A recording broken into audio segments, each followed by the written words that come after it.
إلى حضرة النبي المصطفى سيدنا محمد صلى الله عليه وآله وسلم، ثم إلى أرواح آبائه وآله وأصحابه الكرام، ثم إلى أرواح والدينا ومشايخنا ووالديهم وجميع المسلمين والمسلمات والمؤمنين والمؤمنات، وإلى روح مؤلف هذا الكتاب شيء لله ولهم الفاتحة.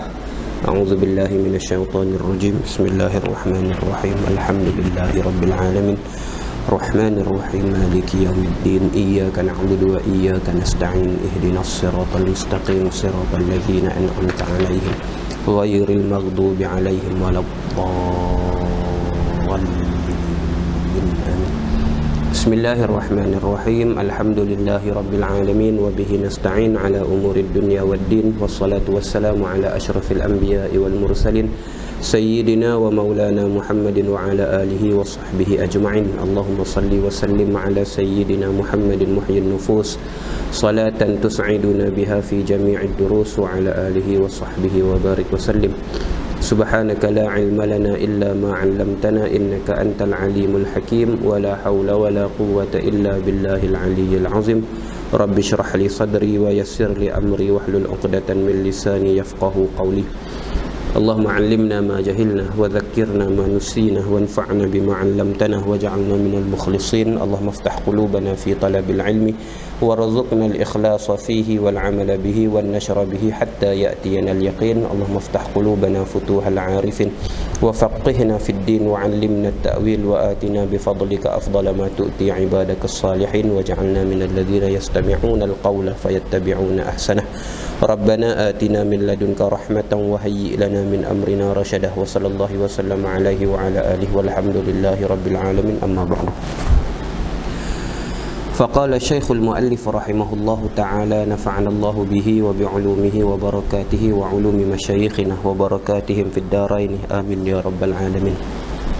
Kata al-Imam al-Alim al-Allamah al-Faqih Habib Abdullah bin Abdul Rahman Bafadal al-Hadrami rahimahullahu ta'ala, katanya faslun yahrumul hariru wal qazzu lidzakaril balighi illa li daruratin aw hajatin kajarabin aw hikkatin aw qamlin, wa yahillul murakkabu min hariri wa yahillul murakkabu min haririn wa ghairihi in istawaya fil wazni, wa ilbasus sabiyyil harira والذهب وحلي الذهب والفضة والحرير للكعبة وتطريف معتاد وتطريز وترقيع قدر 4 أصابع وحشو وخياطة به وخيط سبحة والجلوس عليه فوق هائل، ويحرم على الرجل المزعفر والمعصفر، ويسن التختم بالفضة للرجل دون مثقال في الخنصر واليمنى أفضل،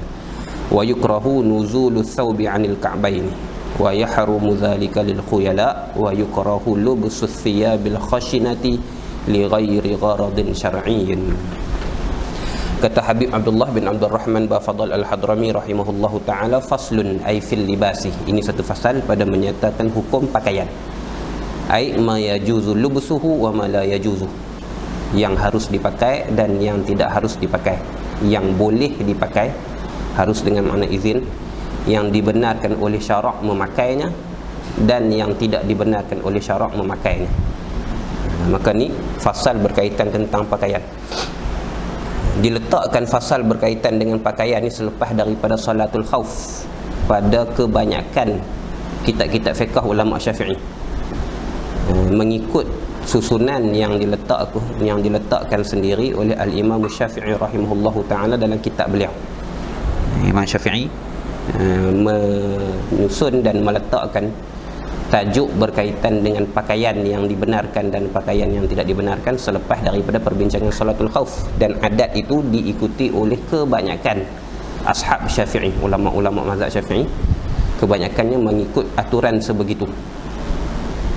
Itu seolah-olahnya disebutkan dalam kitab-kitab fiqh, wajah munasabah perletakan fasal ini yang berkaitan dengan pakaian ni selepas daripada salatul khauf, kerana melihat kepada peperangan, iaitu tajuk yang sebelum ni, salatul syiddatil khauf, salat semasa perang dan sebagainya, berhajat kepada pakaian tanpa mengira jenis pakaian tersebutlah, antaranya ialah sutera kalau ada lah dan sebagainya. Macam tu juga ada sebahagian sutera, contohnya macam dibaj yang digunakan sebagai senjata ataupun perisai yang sesuai untuk menahan tetakan dan sebagainya, dia tak putus dan sebagainya. Macam tu juga dengan pakaian yang najis. Orang yang berperang ni ada musim panas, ada musim sejuk dan sebagainya, kadang-kadang tu pakaian tak mencukupi, ada kain sutera dan sebagainya dijadikan sebagai pakaian dan sebagainya, maka kemunasabahan itu yang menyebabkan ulama menyebutkan seseolahnya kemunasabahan itu yang menyebabkan Imam Syafi'i meletakkan pasal berkaitan dengan pakaian selepas daripada perbincangan solatul khauf, dan dia diikuti oleh mu'zam kebanyakan fuqaha Syafi'iyah mengikut adat yang telah dimulakan oleh al-Imam Syafi'i rahimahullahu taala. Itu sebahagiannya lah, kebanyakannya. Sebahagian daripada fuqaha Syafi'i yang lain rahimahumullahu taala ajma'in meletakkan selepas daripada solatul Id pun sama jugalah, sebab ada kemunasabahan ya, disunatkan berpakaian dan memakai pakaian yang cantik-cantik menghiaskan diri pada hari raya.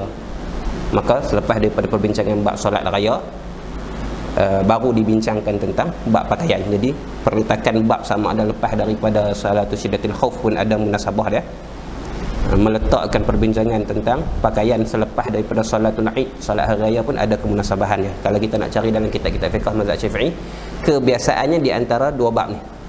Tengok bab solat syiddatul khauf, lepas tu insya-Allah ada solat ada bab pakaian. Kalau tak ada, cari bab solat hari raya, dan lepas tu insya-Allah ada perbahasan tentang pakaian. Itu memudahkan kita untuk cari perbahasan yang berkaitan lah, perbahasan yang berkaitan. Habis. Secara ringkasnya dibenarkan memakai semua jenis pakaian lah. Satu. Yang keduanya, pakaian yang dimaksudkan ialah sesuatu yang dipakai atas apa material sekalipun. Masuk dengan kata nama pakaian ni ialah perhiasan. Dalam kitab-kitab fiqh Jawi khususnya yang lama-lama disebutkan sebagai pakaian perhiasan. Pakaian perhiasan yang dimaksudkan ialah mah perak lah, gelang, cincin, rantai, subang, anting-anting, gelang tangan, gelang kaki dan sebagainya. Maka dimaksud dengan kata nama pakaian. Maka yang dibincangkan dalam bab ni bukan sekadar pakaian baju macam yang kita sedia maklum dengan segera adalah baju, kain seluar, lebay, kepiah dan sebagainya. Termasuk juga dalam bab pakaian ialah perhiasan-perhiasan, cincin bagi laki-laki dan cucuk sanggui, subang, gelang, rantai dan sebagainya untuk orang perempuan. Dia masuk dalam bab ni. Tu yang kedua. Yang ketiganya, macam yang disebutkan pada poin pertama tadi, semua pakaian itu asalnya harus dipakai. Satu. Melainkan ada larangan daripada Nabi SAW ke atas sesuatu pakaian secara khusus, dan dia sangat sedikit. Maka yang dibincangkan tentang larangan itulah, yang dibincangkan adalah tentang larangan itu. Jadi bila kita faham, bila kita reti apa benda yang tak boleh pakai, maka lain daripada tu boleh belaka lah. Lain daripada tu boleh belaka, selagi mana tak berkaitan dengan isu akidah dan tak berkaitan dengan nas-nas syarak yang melarang secara khas. Itu secara mudahnya. Maka bab pakaian ni tak besar mana pula. Bab pakaian ni tak besar mana pun secara umumnya. Ada sebahagian ulama yang mengkhususkan bab pakaian ni, lebih-lebih lagi pakaian orang perempuan lah. Sebab pakaian orang perempuan ni dia lebih banyak perbahasan dia. Dia tak boleh pakai ketat, tak boleh pakai yang menampakkan bentuk tubuh walaupun menutup warna kulit dan sebagainya. Maka perbahasan tentang pakaian orang perempuan, perbahasan tentang pakaian orang perempuan itu lebih luas sedikit daripada perbahasan pakaian secara umum. Ini perbahasan pakaian secara umum lah yang dalam kitab kita ni. Selesai.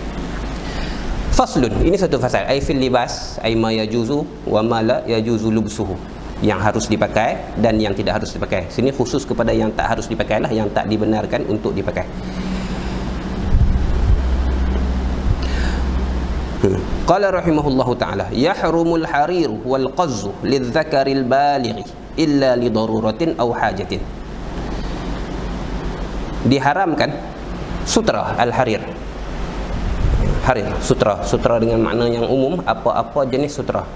Wal qazzu itu khas daripada sutra, satu jenis, satu bagai daripada sutra lah. Harir tu umum, Qazzu ni sutera yang nilainya paling rendah lah. Nilai paling rendah.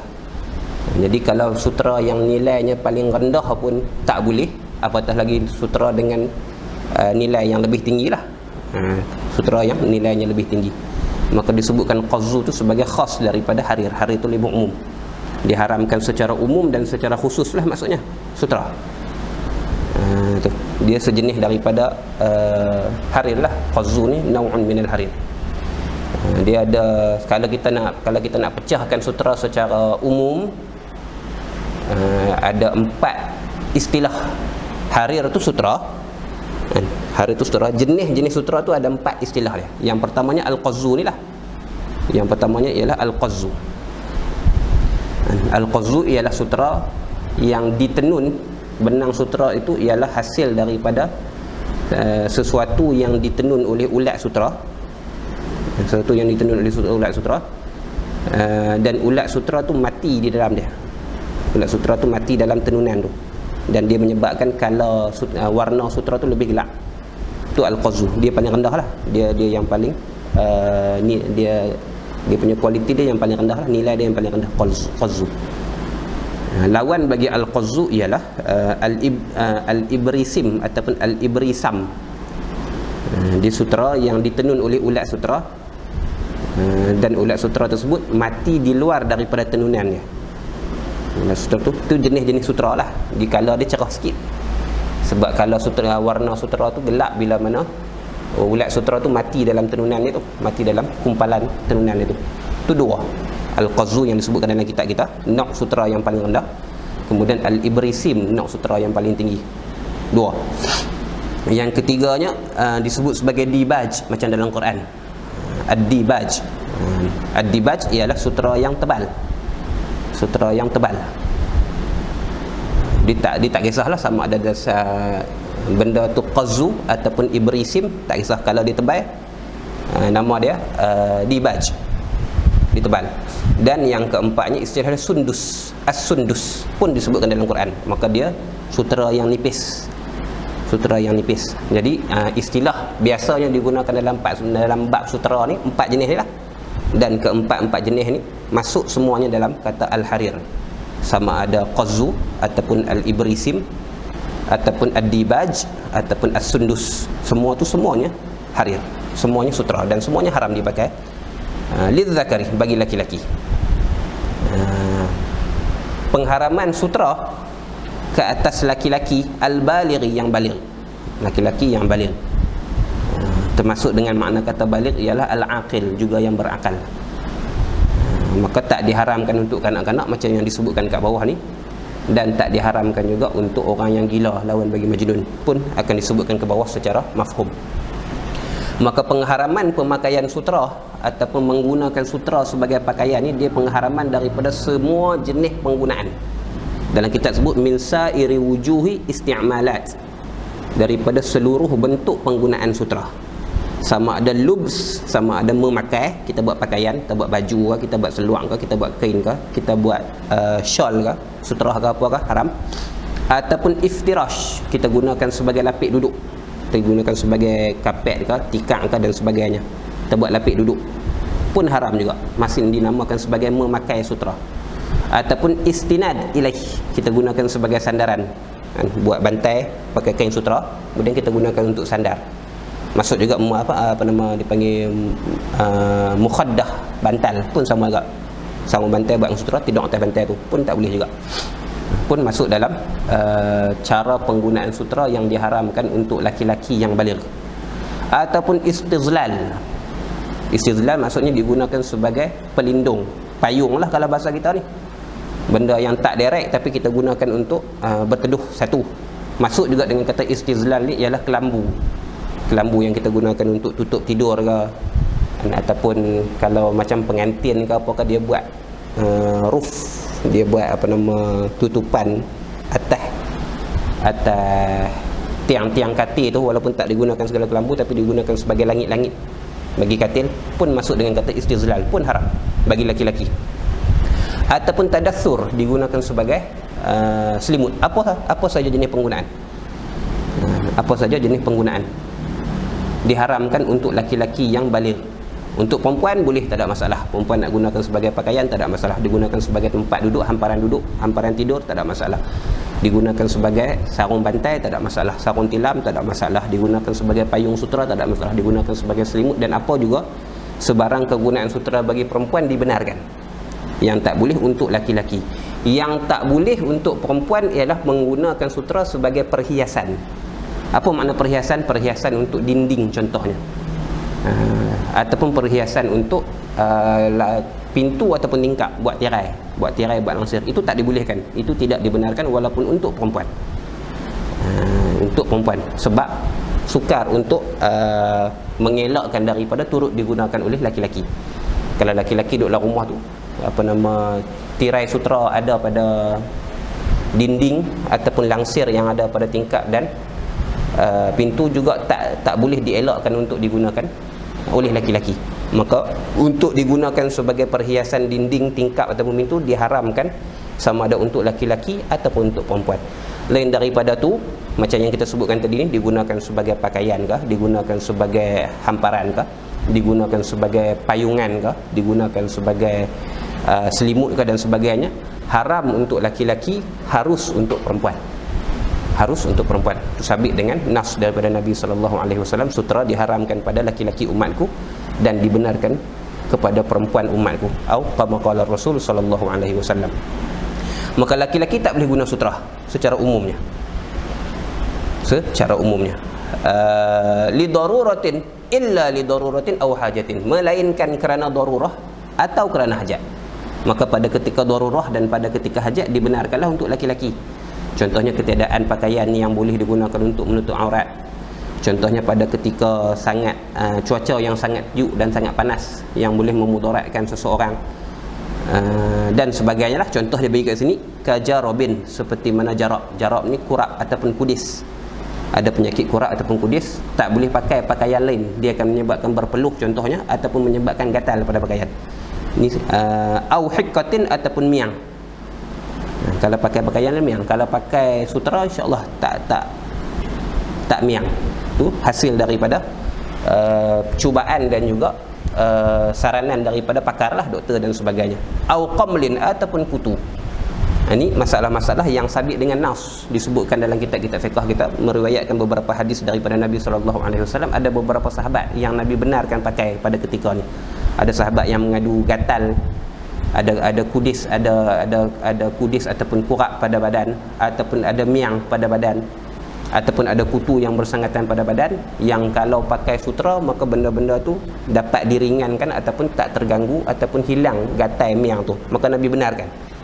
Maka tu darurat ataupun hajat lah. Macam tu juga sekiranya Allahumma salli ala sayyidina Muhammad, panas dan sejuk yang keterlaluan yang boleh menyebabkan mudarat pada badan dan nyawa pun dibenarkan.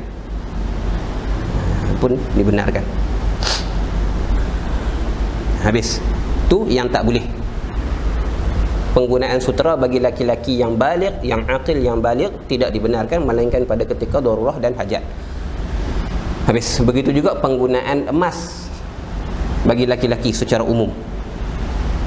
Penggunaan emas bagi laki-laki. Penggunaan emas ni kena faham, bukan penggunaan emas sebagai alat. Itu telah dibincangkan dalam bab awani ataupun bab al-aniyah. Alatan yang diperbuat daripada emas ataupun perak tu haramlah bagi laki-laki dan perempuan. Yang kita bincangkan dalam bab kita sekarang ni, dalam fasal kita sekarang ni, ialah pakaian. Nak guna cincin daripada emas, orang laki-laki tak boleh. Walaupun emas itu dicampur dengan sesuatu yang lain, contoh suasa dicampur dengan tembaga dan sebagainya, haram bagi laki-laki.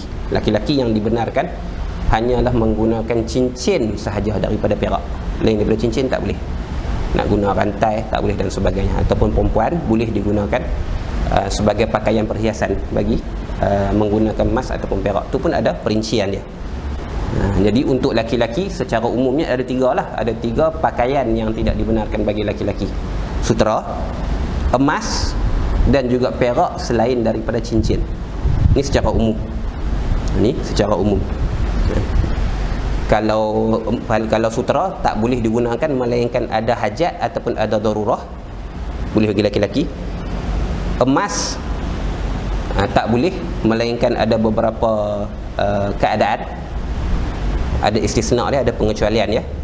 Dan perak tak boleh digunakan oleh laki-laki melainkan dijadikan sebagai cincin dengan syarat-syaratnya yang akan disebut belakang, yang akan disebutkan lagi pada hujung fasal. Itu. Tapi ada juga keadaan sutera yang harus digunakan walaupun tanpa hajat dan darurah. Walaupun tanpa hajat dan darurah, iaitu sutera yang digunakan yang digabungkan dengan material kain yang lain dengan keadaan yang tertentu. Ni masuk dalam masalah tu. Sekiranya sutera tersebut digunakan bersama kain yang lain, contohnya digunakan bersama dengan kain kapas ke, digunakan bersama kain nylon ke, digunakan bersama koshibo dan sebagainya, maka ada penggunaan yang diharuskan dengan syarat-syaratnya. Dipanggil penggunaan sutera yang diharuskan tanpa ada darurah dan tanpa ada hajah. Boleh digunakan. Yang tak boleh guna dia secara langsung lah, kita gunakan 100% sutera sebagai pakaian, tak boleh. Tapi ada tafsilan dia. Ini tafsilan bagi keharusan menggunakan sutera bagi laki-laki dengan syarat-syaratnya. Dengan syarat-syaratnya tanpa ada darurat, tanpa ada sebarang darurah dan tanpa ada sebarang hajat. Ada beberapa masalah yang akan disebutkan kat sini. Katanya rahimahullahu ta'ala, wa yahillul murakkabu min haririn. Dihalalkan, maksudnya diharuskan, diizinkan oleh syarak untuk laki-laki. Perempuan tak ada masalah lah, penggunaan sutera untuk perempuan tak ada masalah. Ini untuk laki-laki diharuskan li ghairi daruratin aw hajatin lah, walaupun tak ada darurat, walaupun tak ada hajat, diharuskan menggunakan sutera.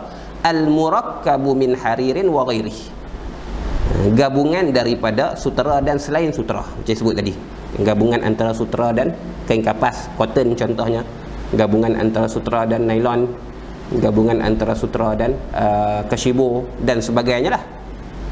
Syarat dia inistawaya fil wazni, sekiranya bersamaan pada timbangan. Kalau kita timbang material yang digunakan, berat sutera yang digunakan dan campuran dia tu, kain lain, material lain selain daripada sutera tu yang digunakan sama berat, maka harus digunakan. Bersamaan pada timbangan itu yaqinan, mesti secara yakin, kena takdir lagu tu, yaqinan. Walaupun secara zahir pandangan kita sutera itu lebih banyak daripada Allahumma salli ala sayyidina Muhammad, kapas contohnya, walaupun pada zahir pandangan mata tak kira, yang dikira ialah wazan, yang dikira ialah timbangan. Mestilah sekurang-kurangnya paling minimum timbangan sutera dan timbangan kain lain yang digunakan tu mestilah seimbang, sama banyak, secara yakin, secara pasti. Maka kalaulah sutera itu lebih berat timbangannya, lebih banyak timbangannya daripada material yang lain, hukum dia haram. Kalau sutera itu lebih sikit, lebih kurang timbangannya daripada material yang lain, maka hukum ni haruslah, lebih-lebih lagi harus, mimbabil aula harus. Sebab kalau bersamaan pun harus, maka kalau sutera tu kurang daripada material yang lain pun harus. Kalau sutera tu lebih daripada material yang lain, maka tu hukum dia haram. Tu secara yakin. Kalau seseorang itu syak, sama ada timbangan sutera dan pakaian material yang lain itu sama ada sama berat ataupun lebih sutera, dia syak, maka khilaf di antara Imam Ibn Hajar dan Imam Ramli. Imam Ramli mengatakan haram sebab ada ihtimal sutera itu lebih banyak daripada material yang lain. Imam Ibn Hajar rahimahullah mengatakan harus dengan ihtimal yang kedua. Tu sekiranya syak pada adakah bersamaan timbangan antara sutera dengan yang lain. Itu dia mudahnya gini ya, dia mudahnya orang lelaki ni tak payah pakai sutera lah, mudahnya tu yang paling mudah, senang. Tapi kalau nak pakai juga, contohnya kita dapat hadiah daripada seseorang ke, kita nanti jadi orang yang pemimpin dan sebagainya, dihadiahkan pakaian yang ada nok, ada sebahagian yang dibuat daripada campuran sutera dan sebagainya. Ini tafsilan untuk tu. Mudahnya orang lelaki tak payah pakai sutera, mudah, senang. Habis. Sekali dia akan bincang lagi sikit-sikit tu. Ni yang harus lagi. Wa ilbasus sabiyyi, harus juga atau pada al-murakkabu. Wa yahillu ilbasus sabiyyi al-harira, dan harus memakaikan akan kanak-kanak dengan sutera. sama ada pada hari raya dan selain pada hari raya lah. Ni yang sebahagian ulama meletakkan perbincangan pemakaian sutera ni selepas daripada bab solat hari raya. Sebab masalah ni untuk kanak-kanak yang belum baligh, maka boleh dipakaikan mereka dengan pakaian daripada sutera sama ada pada hari raya ataupun pada selain pada hari raya. Sebab pada hari raya ni orang nak pakai pakaian yang comel hotel lah, nak pakai yang segak dan sebagainya, yang berkualiti dan sebagainya, maka harus diberi pakai pada kanak-kanak yang belum baligh, laki-laki ataupun perempuan. Perempuan tak bincang lah, laki-laki, kanak-kanak laki-laki boleh dipakai sama ada pada hari raya ataupun pada selain pada hari raya. Itu harus juga memakai wahuliyaz zahabi wal fiddah, dan pakaian perhiasan huli. Kalau kita fiqh yang jawi yang lama-lama dia kan sebut pakaian perhiasan. Pakaian perhiasan ni kita sebut barang kemas lah, barang kemas, cincinnya, subangnya, rantainya dan sebagainya, harus dipakaikan kepada kanak-kanak. Az-zahabi wal fiddah, sama ada pekakas tu, barang-barang kemas tu daripada emas ataupun perak. Ni untuk kanak-kanak. Kalau untuk orang dewasa tak. Untuk orang dewasa tak boleh pakai langsung barang kemas daripada emas, tak boleh. Langsung tak boleh. Orang dewasa laki-laki boleh pakai emas dalam 3 keadaan saja. Boleh menggunakan emas pada 3 keadaan saja. Boleh diletakkan pada tubuh pada 3 keadaan saja untuk laki-laki yang dewasa. Yang pertamanya digunakan sebagai ganti daripada gigi gugur, cabut dan sebagainya, digantikan dengan emas. Syaratnya cuma satu saja. Syaratnya cuma satu saja, tak boleh lebih. Sebatang gigi boleh digantikan dengan emas. Sebab ulama sebut emas ni dia boleh bercantum dengan isi kulit, isi daging. Dia boleh bersedaging, dia boleh iltiham dengan tubuh manusia, dengan daging manusia. Jadi digunakan sebagai gigi. Gusi tu boleh dakap emas tu dengan kuat. Satu tu yang dibenarkan untuk laki-laki dewasa, gigi, tapi sepuntung saja, sepuntung gigi saja. 2 tak boleh dah. Yang keduanya ruas jari, dipanggil unmulah, unmulatul asabi', ruas jari, bukan sebatang jari tak, satu ruas jari saja, satu ruas jari saja. Setiap batang jari ni satu ruas saja yang dibenarkan.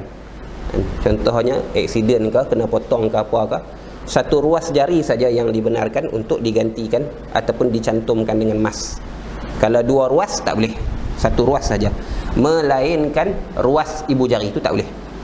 Ruas ibu jari tak boleh digantikan walaupun hanya satu ruas kan. Ibu jari ada 2 ruas, tak boleh digantikan dengan emas. Tapi kalau jari selain daripada ibu jari, telunjuk ke, jari tengah ke, jari manis ke, jari kelingking ke, kalau satu ruas saja boleh digantikan dengan emas. 2. Dan yang ketiganya hidung.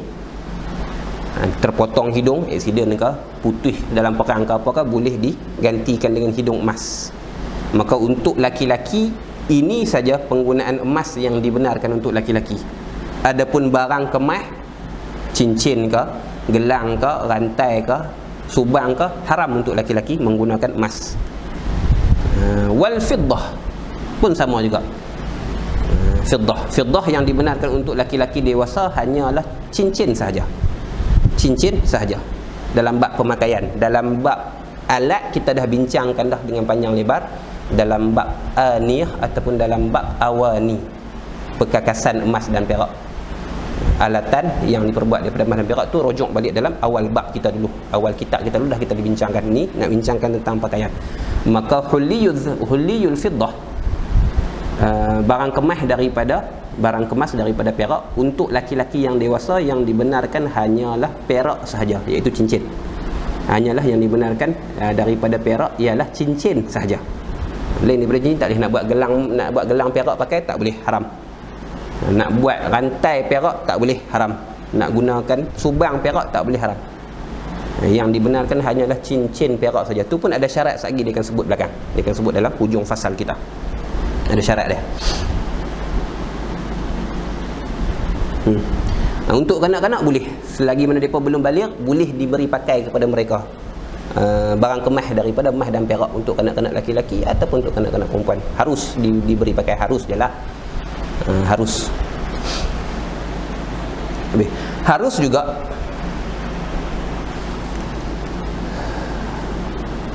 Harus juga wal hariru lil ka'bati. Harus juga menggunakan sutera lil ka'bati, ai li satriha lil ka'bati, ai li satril ka'bah, untuk menutupi Kaabah, untuk dijadikan sebagai kelambu Kaabah pun harus. Kaabah saja. Masjid selain daripada Kaabah, binaan lain selain daripada Kaabah tak dibenarkanlah. Cuma ada qaul dalam mazhab Syafi'i, qaul yang kuat mengatakan harus juga.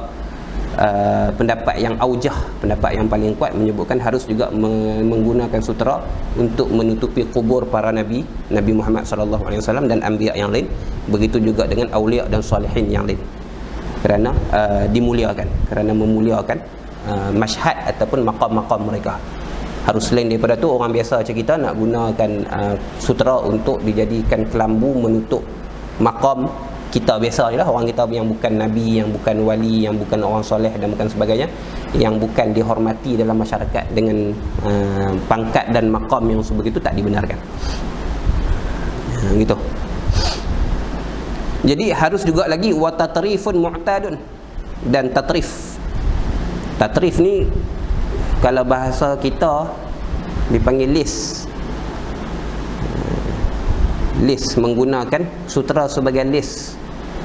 Maksud menggunakan sutera sebagai lis ni ialah kita gunakan sutera pada pakaian, pada hujung-hujung pakaian, pada hujung tangan, pada hujung pada hujung pinggang ataupun kaki pakaian nak bagi labuh. Kan kadang-kadang tak cukup. Kan? Kita punya lengan kita contohnya singkat. Ataupun kalau tak singkat pun saja tambah sikit. Itu dipanggil tatrif. Kalau bahasa orang perempuan dipanggil lis lah. Lis, buat lis. Ataupun pada baju Melayu kita ke, jubah kita ke, singkat sikit, maka kita tambah kain. Kain yang ditambah tu menggunakan sutera supaya lebih labuh daripada asal yang singkat tu, contoh. Itu dipanggil tatrif. Pun harus, tapi tatrif yang harus ialah tatrif yang mu'tadun. Mu'tadun pada adat. Tatrif pada adat. Mu'tadun ay ala qadril adah, pada kadar adat. Adat kata tak berlebihan lah. Adat kata tak berlebihan. Maka pada isu tatrif ni, isu menjadikan kain sutera sebagai lis tambahan bagi baju sedia ada kita ni, pakaian sedia ada kita ni, dia tidak mensyaratkan mesti kurang daripada kadar 4 jari, tak semestinya. Lebih daripada kadar 4 jari pun dibenarkan. Sebab adalah hadis, ada setengah-setengah keadaan boleh guna sutera. Contoh macam perbahasan yang seterusnya, masalah yang seterusnya boleh guna, tapi syarat jangan lebih daripada kadar 4 jari, lebar kadar 4 jari. Pada masalah tatrif tak disyaratkan sebegitu. Lebih daripada kadar 4 jari pun dibenarkan. Lebih daripada kadar berat pakaian pun dibenarkan, asalkan dia mu'tad, dia ala qadril adah. Dia ala qadril adah. Contohnya tambah sejengkai daripada lengan. Lengan kita sekerat, tambah sutera sejengkai contohnya, dibenarkan. Sebab dia tatrif, selagi mana dia masih lagi beradat. Kalau lengan kita sini kemudian tambah 2 jengkai tu lebih daripada kadar adat lah, maka itu diharamkan. Yang lebih ala qadril adah. Tengok adat masyarakat lah, tengok lebih tak lebih, dia penggunaan sutera pada pakaian itu berlebihan ataupun tidak berlebihan pada adat. Dia tak ada ukuran kadar 4 jari pun tak. Dia nak ukur dengan timbangan sama berat dengan material asal pada pakaian pun tak bincang tu. Dia bincang ala qadril adah. Adat yang akan menentukan, uruf yang akan menentukan sama ada dia gunakan sutera, lis tu tambahan itu secara berlebihan ataupun tak.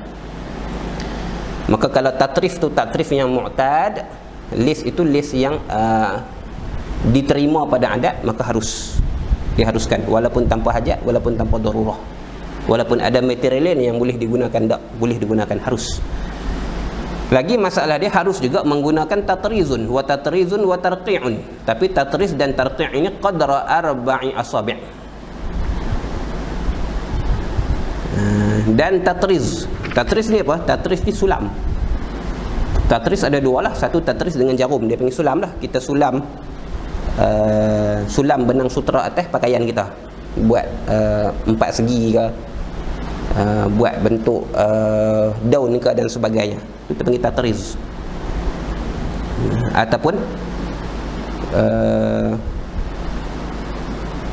apa nama, meletakkan potongan-potongan sutera yang tulen yang tak campur dengan apa-apa atas pakaian, pun nama dia tatriz juga. Sama ada kita sulam dengan jarum ataupun kita letak stompok dan sebagainya atas pakaian. Dia bukan murakkab min harir dalam masalah Hawaii tadi tak, tapi dia masalah gunakan kepingan-kepingan potongan-potongan sutera yang tulen yang tak campur dengan apa-apa atas pakaian, tu pun nama dia tatriz juga. Macam tampal lah, cuma tampal tu ada istilah dia tu tarqi' selepas dia tu. Ni syarat dia, ni ada syarat. Qadra 4 asabi'ah, kadar itu jangan lebih daripada kadar 4 jari. Kadar 4 jari lebar, panjang tak kira, tapi lebar jangan lebih daripada 4 jari. Lebar jangan lebih daripada 4 jari, itu syarat dia. Sebab tatriz dan tarqi' ni semata-mata perhiasan, dia dipanggil mujarrad zinah, dia untuk mencantikkan sahaja, maka jangan lebih daripada 4 jari, kerana itu yang disebutkan dalam nas daripada hadis Nabi SAW.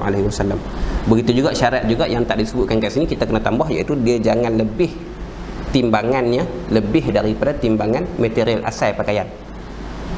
Wala yazida waznuhu ala wazni baqiyati thawb, itu syarat yang kena tambah.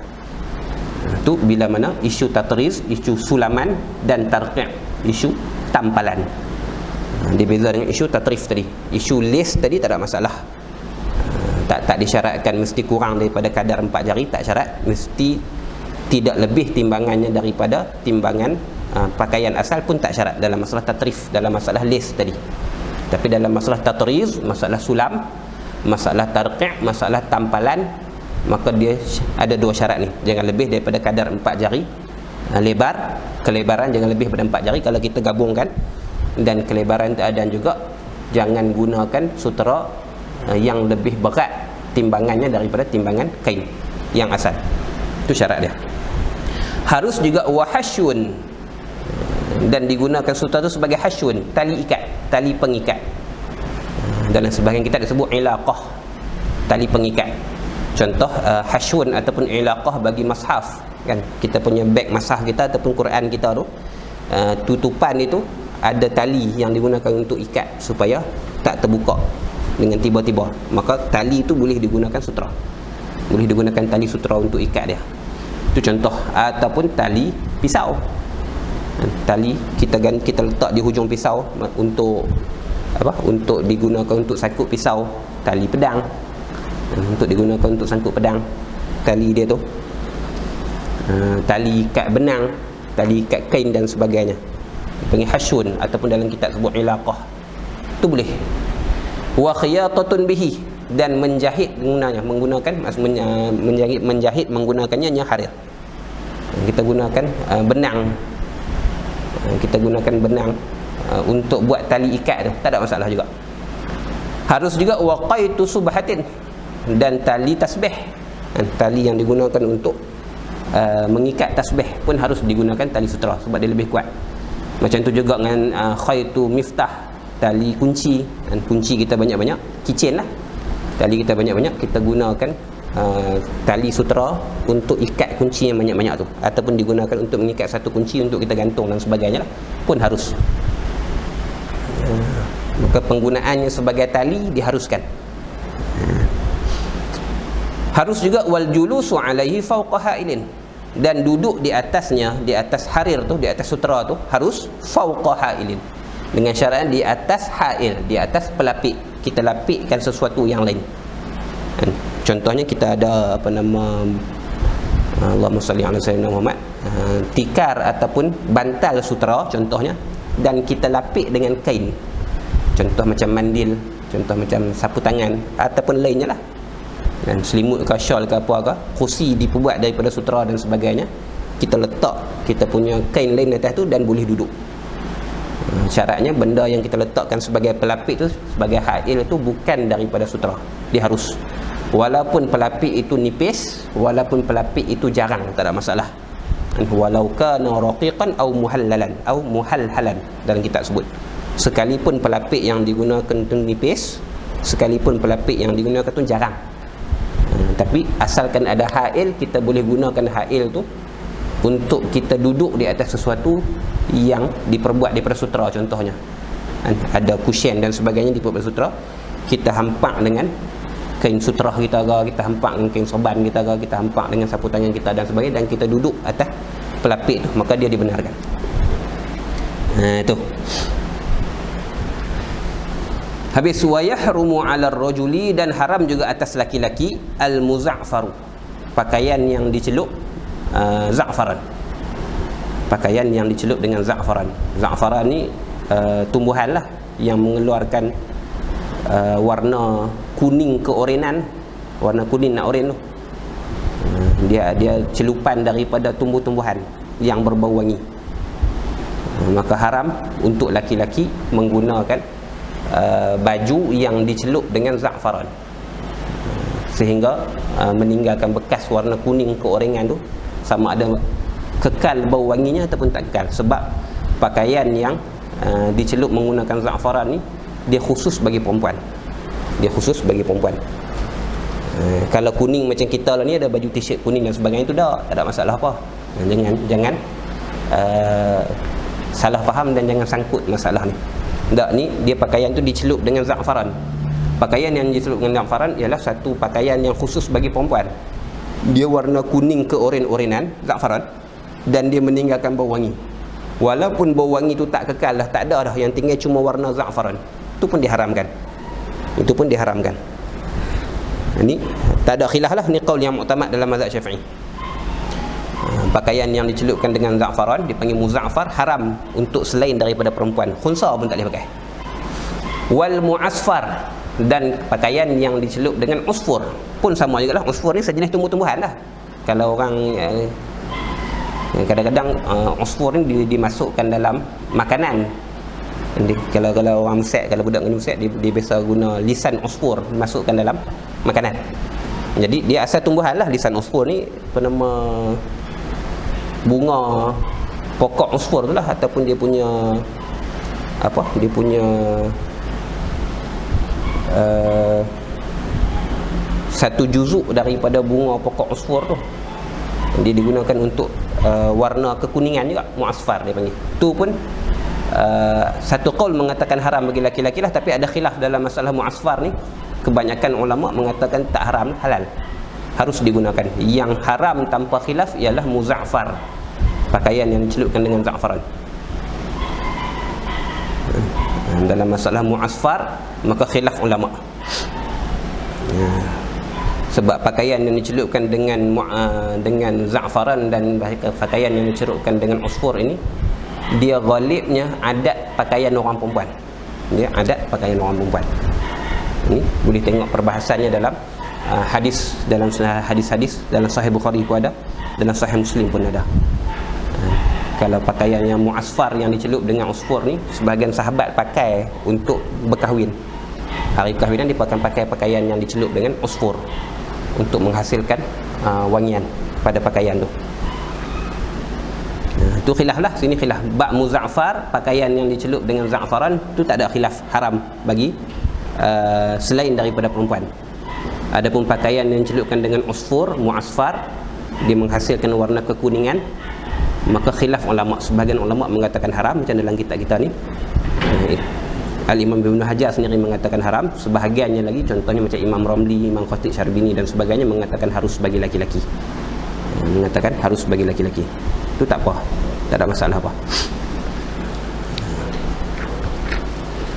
Habis, katanya lagi rahimahullah ta'ala, wa yusannu takhattumu bil fiddah, dan disunatkan bagi laki-laki takhattum, memakai cincin, bil fiddah, dengan perak, yang diperbuat daripada perak. Cincin yang diperbuat daripada perak, lirrajuli, bagi laki-laki, bagi laki-laki. Tapi syaratnya duna mithqalin, kurang daripada satu mithqal. Bahasa kita ni satu mithqal ni satu mayam lah, satu mayam perak, iaitu kadar 4.25 gram perak. Kadar 4.25 5 gram, 4.25 gram. Kalau bahasa kami sebut 4 gram suku lah. 4 gram suku perak satu miskal. Tak lebih pada tu. Ni satu qaul. Tapi qaul yang aujah, pendapat yang lebih kuat mengatakan pada bab cincin perak dia tidak melihat unsur berat. Dia melihat unsur adat ataupun uruf. Dia melihat unsur uruf. Maksudnya kalaupun dia lebih daripada satu miskal sekalipun, dia lebih daripada 4 gram suku, contohnya dia 4 gram setengah ataupun 5 gram perak, dia harus dipakai atas qaul yang lebih kuat pendapatnya. Atas pendapat yang lebih kuat, ada pendapat yang lebih aujah, dia harus dipakai dengan syarat dia dibenarkan pada adat. Adat mengatakan dia tidak israf, dia tidak keterlaluan pada beratnya perak tu. Itu kembali pada uruf masyarakat setempat lah. Tengok masyarakat dia dah. Kalau masyarakat yang biasa menggunakan cincin perak bagi laki-laki, maka mungkin kadar itu kadang-kadang lebih daripada mithqal, lebih daripada 1 mayam, dan dibenarkan berdasarkan adat.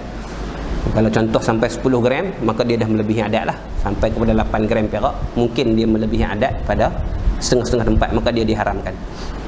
Jadi digabungkan pada dua pendapat ni, kita boleh katakan bahawasanya kalau kurang daripada 1 miskal tak ada masalah. Tak ada khilaf pada keharusan memakai cincin bagi laki-laki yang berat cincin perak tersebut kurang daripada 1 miskal, kurang daripada 4.25 gram perak.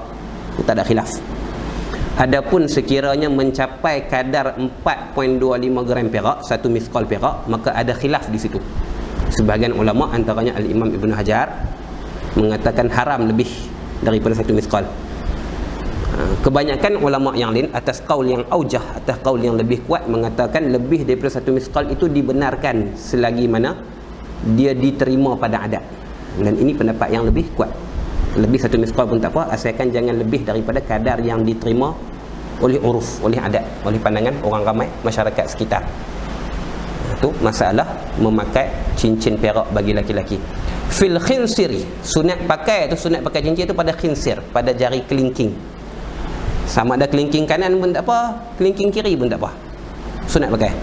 Wal yumna afdal, dan memakai cincin pada kelingking tangan kiri, kelingking tangan kanan itu lebih afdal daripada memakai cincin pada kelingking tangan kiri. Itu kurang afdal kerana hadis pemakaian cincin pada kelingking jari tangan kanan itu lebih asah daripada sudut sanad dia, lebih sahih daripada sudut sanadnya.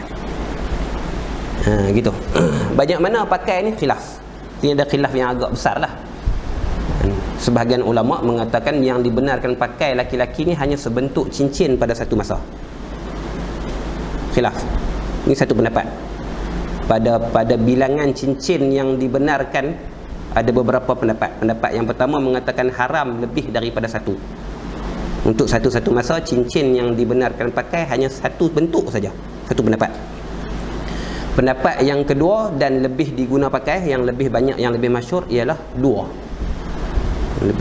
Yang lebih masyhur dua. Harus. Sunatnya satu. Tu kuasanya. Sunatnya sebentuk cincin perak bagi laki-laki pakai. Tu yang sunat. Lebih daripada satu, khilaf dua qaul. Lebih daripada satu, khilaf dua qaul. Satu pendapat mengatakan harus pakai dua cincin, dua bentuk cincin. Dua bentuk cincin harus. Satu pendapat ni kita haram lah. Pendapat yang mengatakan hanya satu bentuk saja cincin untuk laki-laki pakai pada satu masa, maka lebih daripada satu cincin hukum dia haram. Dipanggil makruh tahrim. Sebagian ulama mengatakan tak, makruh tanzih. Makruh tanzih hukumnya makruh lah. Kalau tak dua bentuk cincin tu hukumnya harus. Lebih daripada dua baru hukumnya makruh tanzih. Jadi ada khilaf gitu. Kita ambil pendapat yang lebih sesuai lah, lebih mudah. Satu bentuk cincin bagi laki-laki itu hukumnya sunat, dan sunat dia pakai pada jari kelingking, dan yang afdalnya jari kelingking kanan. Ni yang sunat.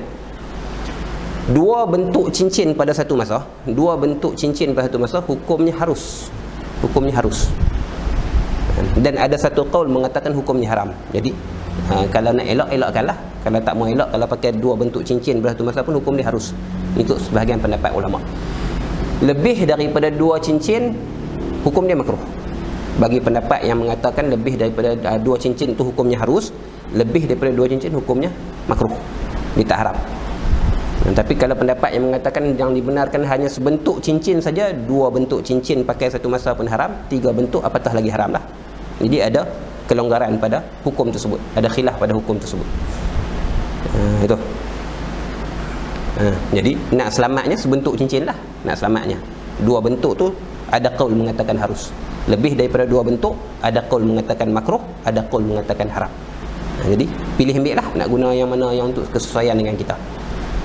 Kalau jenis pakai banyak makruh lah, ambil yang ringan sikit. Pendapat tu juga kuat.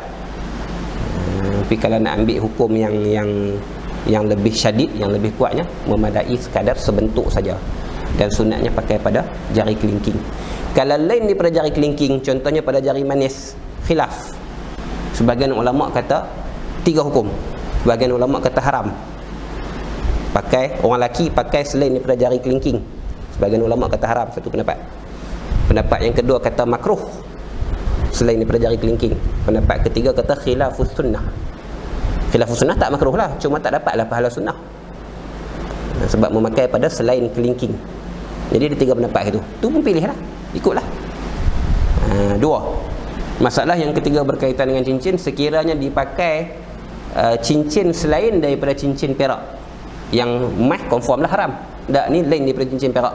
Kita pakai besi ke, kita pakai tembaga ke dan sebagainya. Sebahagian ulama mengatakan makruh, sebahagian ulama mengatakan khilafus sunnah. Dia tak pergi sampai peringkat haram. Dia tak pergi sampai peringkat haram. Kita pakai cincin besi contohnya, platinum ke, besi ke, steel ke dan sebagainya, maka sebahagian ulama mengatakan makruh. Sebahagian ulama mengatakan khilafus sunnah. Khilafus sunnah maksudnya harus tapi tak dapat sunnah lah. Dia tak dapat sunnah. Yang sunnahnya pakai cincin perak. Yang sunnahnya pakai cincin perak. Sama ada berbatu ataupun tak berbatu, sama. Sama ada dipakai, kalau berbatu disunatkan pakai batunya tu masuk belah dalam pada batin tapak tangan. Sunatnya begitulah, yang afdalnya sebegitu, yang mengikut sunnahnya sebegitu. Itu ikut sukalah. Jadi masalah cincin ni dia ada yang ketat hukumnya dan ada yang longgar sikit hukumnya, terpulang pada kita yang mana sesuai dengan kita lah. Tapi sekurang-kurangnya satu bentuk cincin lah. Ni bagi orang yang boleh pakai lah. Sebagian orang tak boleh pakai cincin, bukan tak boleh pakai lagu mana, dia hilang, dia nak ambil semayang, dia buka tinggal lagu tu ya dekat kolah masjid dan sebagainya, tempat ambil semayang surau dan sebagainya, hilang lagu tu ya. Jadi ada setengah orang tak boleh pakai, contoh lah, tu tak apalah, tu bahagian dia, tapi sepatutnya kena belajar pakai lah. Okay. Itu masalah cincin. Jadi jangan berat-beratkan masalah. Ada hukum siap dah. Yang confirmnya memakai sebentuk cincin perak itu hukumnya sunat, dan sunat dipakai pada kelingking, dan yang afdalnya kelingking tangan kanan. Itu hukum yang asal. Adapun tafsilan yang tadi tu ada khilaf ulama pada masalah tu. Kita buka kitab ni akan dapat hukum lagu ni, kita buka kitab ni akan dapat hukum ni. Lebih bagi khilaf dalam Tuhfah dan Nihayah bagi Imam Ibn Hajar dan Imam Ramli rahimahumullahu taala ajmain. Lagi wa yukrahu nuzulus thawbi 'anil ka'bain, dan dimakruhkan melebihkan ataupun melabuhkan pakaian bagi laki-laki 'anil ka'bain, lebih daripada 2 buku lali. Makruh, dipanggil isbal. Ini masalah dipanggil masalah isbal, masalah melabuhkan pakaian lebih daripada buku lali, jubah ke ataupun kain ke dan sebagainya. Untuk laki-laki makruh. Yang sunatnya ialah pada setengah betis. Setengah betis ni bukan mesti betul-betul duduk setengah betis dah, maksudnya atas daripada buku lali lah. Jadi antara buku lali dengan lutut, antara tu yang sunatnya. Bukan semestinya duduk di tengah betis betul-betul tak. Betis kita panjang ni, contohnya ni kaki kita, ni lutut kita mesti tengah-tengah tak semestinya. Dia atas daripada buku lali, bawah daripada lutut, atas daripada buku lali, maka tu disebutkan separuh betis. Tak semestinya betul-betul kena ukur tengah betis tak semestinya. Itu yang sunatnya. Yang sunnahnya memakai atas daripada buku lali. Adapun sekiranya labuh bawah pada buku lali, hukumnya makruh. Hukumnya makruh bagi laki-laki. Wa yahrumu dzalika lil khuyala, dan haram melabuhkan pakaian lebih daripada buku lali itu lil khuyala, dengan alasan khuyala, dengan alasan bermegah-megah ataupun alasan menunjuk-nunjuk. Sebab pakaian yang lebih daripada buku lali ni adat kebiasaannya untuk orang yang kaya. Untuk orang yang kaya, dia biasanya adat pakaian orang kaya dia dilabuh. Maka kalau pakai dengan tujuan untuk bermegah-megah khuyala, untuk bermegah-megah, untuk menunjuk hukum ni haram bagi laki-laki. Adapun bagi perempuan, mereka memang kena melabuhkan pakaian lebih daripada buku lali lah. Harus bagi perempuan melabuhkan pakaian mereka sehingga sehasta lebih daripada buku lali. Pakaian sampai buku lali, kemudian boleh lebih sampai sehasta pada tu. Lebih daripada sehasta tu hukum dia haram. Lebih daripada sehasta hukum dia haram. Itu untuk pakaian perempuan lah. Perempuan harus melabuhkan pakaian, harus isbal bagi perempuan lebih daripada buku lali kadar sehasta. Sehasta tu dikira pada buku lali. Kalau sehasta tu kita kata 2 jengkai, maka daripada buku lali tu boleh panjang pakaian perempuan, jubah depa ke, kain depa ke, apa ke, lebih kadar 2 jari, lebih kadar 2 jengkal. 2 jengkal ni kadar asas bagi sehasta lah. Sehasta lebih daripada sehasta tu hukumnya haram bagi perempuan. Lagi wa yukrahu lubsu thiyabil khashinah, dan dimakruhkan juga bagi laki-laki memakai pakaian al-khashinah, pakaian yang kasar, pakaian yang murah, yang kasar lah, pakaian yang kita panggil, kalau bahasa Tutuk Guru dipanggil pakaian guni. Pakai guni, kain yang diperbuat daripada guni. Dia kasar lah, dia kasar, dia berbulu, dia tak licin, dia murah dan sebagainya lah. Makruh pakai pakaian yang lekeh-lekeh lagu tu bagi laki-laki dan bagi perempuan sama. Pakaian yang lekeh-lekeh, pakaian yang ni lah, pakaian yang kurang berkualiti dan sebagainya, pakaian yang berbulu, pakaian yang sebagainya, khashinah dia panggil, pakaian yang apa nama, kasar.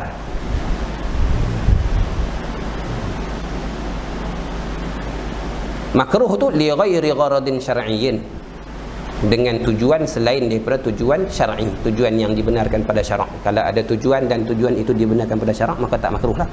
Contoh pakai itu kerana zuhud daripada dunia, tak ada masalah apalah. Dia tak mau nak bermewah-mewah dengan keduniaan dia, maka dia pakai, dia suka pakaian yang dia lebih suka memakai pakaian yang bulu-bulu ni, pakaian yang tak licin ni, pakaian yang lekeh-lekeh ni, maka harus, tak ada masalah apa, sebab ada tujuan yang dibenarkan pada syarak untuk mendidik hati dia supaya tidak mencintai dunia, contohnya dia orang yang zuhud dan sebagainya.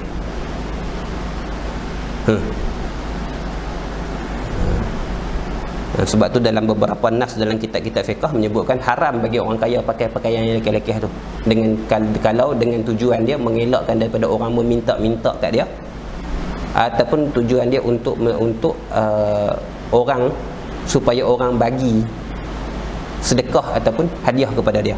Lekeh sangat, nah pakai baju lain elok sikit, sedangkan dia mampu pakai lebih elok daripada tu, maka hukum dia haram dengan tujuan tu.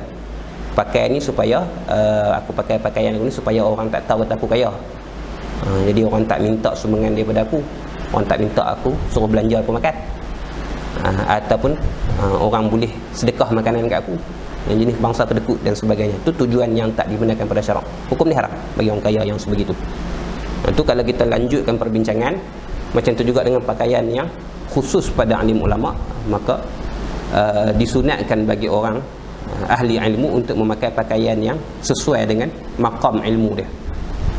Itu disebutkan oleh Al-Imam Izzuddin Ibn Abdul Salam, supaya bila dipakai pakaian rasmi itu, pakaian yang dikenali dia sebagai ulama ahli ilmu, orang boleh mengambil istifadah daripada dia, orang boleh tanya soalan kepada dia. Maksudnya orang tanya kepada orang yang betul lah, pertanyaan itu sampai kepada dia ahli ilmu supaya dia boleh jawab, ataupun ketika mana dia memberi pendapat, orang boleh mendengar pendapat dia. Sebab image tu penting, image ulama tu penting. Kalau dia pun pakai serabai, dia kata benda ni tak boleh buat ni, hukum haram, orang tak pakai, orang tak terima dia tak ada credibility. Tapi kalau dia pakai pakaian ulama dan sebagainya, dan memang dia ahli ilmu, maka dengan pakaian tu, walaupun orang tak kenal dia, dengan pakaian tu orang kenal dia orang alim pasal dia pakai pakaian lagu ni, maka bila dia kata benda ni haram, benda ni harus dan sebagainya, orang boleh terima. Dan kalau ada masalah ataupun pertanyaan tentang apa-apa, orang boleh tanya kepada dia, menyebabkan orang tanya kepada seseorang yang betul dan boleh menjawab soalan dengan tepat. Itu perbahasan yang disebutkan oleh Al-Imam Izzuddin Ibn Abdul Salam.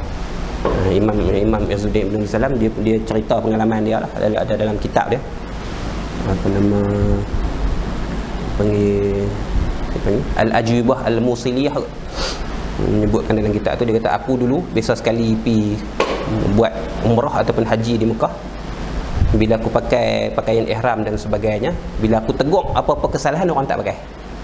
Sebab orang tak kenal. Anda pakai sama-sama ihram macam orang lain juga. Okay. Tapi bila selesai daripada ihram dan sebagainya, aku pakai pakaian fuqaha, pakai pakaian yang khusus bagi orang alim, dan aku tegur benda yang salah yang berlaku di depan mata aku, dan orang terima benda tu. Maka dia kata, maka sebab itu sunat bagi orang alim, digalakkan bagi orang alim supaya pakai pakaian yang sesuai dengan martabat keilmuannya. Tapi lah ni tak lah, lah ni mak rempit pakai jubah dan sebagainya. Jadi kena tengoklah benda tu, kena tengok benda tu. Pakaian yang khusus bagi orang alim sepatutnya hanya orang alim saja yang boleh pakai. Sorban-sorban yang khusus bagi orang alim sepatutnya orang alim saja boleh pakai. Kalau orang tu tak alim, jangan pakailah pakaian macam orang alim, dia menyebabkan tuhmah. Saya orang tanya dia pendapat macam-macam, dia pula jenis buat kepala tahu, lingkup habis. Soalan berkaitan dengan agama kan lingkup. Dia jawab ikut dan dia. Habis. Tu. Kita lajak sikit malam ni Babu salatil aidain. Ni nak habis cepat-cepat je. Tak payah mana pun. Ini satu bab pada menyatakan solat hari raya. Ini munasabah dengan kita nak raya minggu depan. Kita habis malam ni sikit je. Wa hiya sunnatun. Yang sunat hari raya ni sunnah. Sunnatun ay sunnatun muakkadah. Sunat yang sangat dituntut. Disyariatkan pada tahun kedua hijrah, dan Nabi tak pernah tinggal sampailah kewafatan baginda pada tahun yang ke-10 hijrah. Sallallahu alaihi wasallam. Jadi dia sunat muakkadah. Sunat muakkadah ni atas setiap mukallaf, setiap orang yang baligh, sama ada laki-laki ataupun perempuan, sama ada dia hamba ataupun dia merdeka, walaupun dia tak wajib Jumaat, walaupun orang tu dalam masalah Jumaat tak wajib, tapi sunat bagi dia untuk sembahyang hari raya. Mukallaf lah, syarat mukallaf. Kalau kanak-kanak tak sunat lah. Wa waqtuha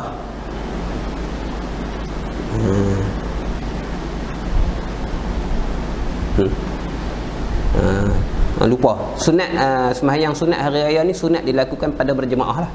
Sunat dilakukan secara berjemaah bagi selain daripada orang yang buat haji.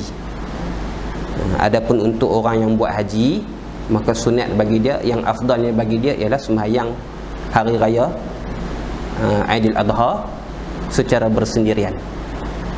Yang afdal bagi dia lah. Tapi kalau dia nak sembahyang berjemaah pun, macam orang sembahyang kat Padang Arafah dan sebagainya, silakan lah.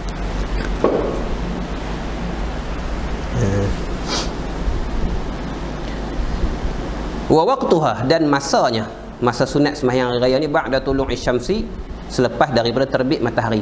Terbit matahari 1 Syawal dan terbit matahari 10 Zulhijjah pada sembahyang Aidil Adha. 1 Syawal pada Aidil Fitri dan 10 Zulhijjah pada hari raya haji Aidil Adha. Daripada terbit matahari ila zawali, sehingga gelincir matahari masuk zuhur pada hari tersebut. Tu masa dia. Cumanya wa yusannu ta'khiruha ila irtifa'i, dan disunatkan melewatkannya kan solat hari raya tu ila irtifa', sehinggalah matahari terangkat sikit daripada kaki langit, iaitu kadar segalah lah, dia panggil qadra ramhin, kadar segalah. Kita kata waktu duha lah biasanya, 8 ke 9 tu. 8 ke 9 tu. Saya akan sebut bawah lah, apa nama, pada sembahyang hari raya haji tu, hari raya Aidil Adha, cepatkan sikit, maksudnya masuk waktu duha tu, kadar matahari, kadar selembing pada pandangan mata tu, sunat sembahyang hari raya Aidil Adha. Adapun pada sembahyang Aidil Fitri macam kita minggu depan insya-Allah, maka lewatkan sikit. Ada sebab dia, saya bawah dia akan sebut sebab dia. Sunat juga wa fi'luha fil masjidi, dan melakukan solat sunat hari raya pada masjid, tempat perhimpunan orang ramai lah, illa idza daqa, melainkan ketika mana sempit, ramai sangat tak boleh buat di masjid, maka sunat di luar masjid lah, tempat lapang, padang dan sebagainya, macam yang dilakukan oleh Nabi SAW pada zaman baginda. Dia persembahyang di luar Masjid Madinah lah, dia panggil ni tempat nama dia Masjid Al-Ghamamah, dulu padang lah itu. Dan siapa yang pergi umrah ataupun buat haji, pergilah ziarah tepi luar sikit daripada kawasan Masjid Nabawi itu, ada masjid panggil Masjid Al-Ghamamah. Situ dulu padang lah, padang lapang luar Madinah. Nabi sembahyang situlah, Jumaat situ, sembahyang raya pada sebab masyarakat ataupun manusia ramai tak celus, tak muat dengan Masjid Nabawi pada ketika tu. Maka sunat dibuat dalam masjid. Sekiranya masjid tidak mampu menampung kapasiti jemaah yang hadir, maka sunat dibuat pada luar masjid, tempat yang lapang. Sunat juga wa ihya'u lailatihima bil ibadah, dan menghidupkan malam kedua-duanya, malam raya sama ada malam raya Aidilfitri ataupun Aidil Adha, sunat dihidupkan dengan ibadah. Bukan berseronok dan sebagainya, tapi sunat dihidupkan dengan ibadah pada sepanjang malam tu. Sunat lagi wal ghuslu min nisfil lail, sunat juga mandi sunat hari raya dah pada pertengahan malam. Pada pertengahan malam. Daripada terbenam matahari sampailah kepada terbit fajar tu, bedak dua, bahagi dua. Dan kalau 8 jam maksudnya 4 jam selepas daripada terbenam matahari. Kalau kata 9 jam jarak masa antara maghrib dengan subuh tu 9 jam, maka 4 jam setengah daripada terbenam matahari tu, maka sunat mandilah. Tapi yang afdalnya mandi pada selepas subuh lah, selepas masuk waktu subuh, tu yang afdalnya. Yang sunat dan yang afdalnya lepas daripada masuk waktu subuh, mandi sunat hari raya. Tapi malam tu nak mandi boleh dah, asalkan dah lebih daripada setengah malam.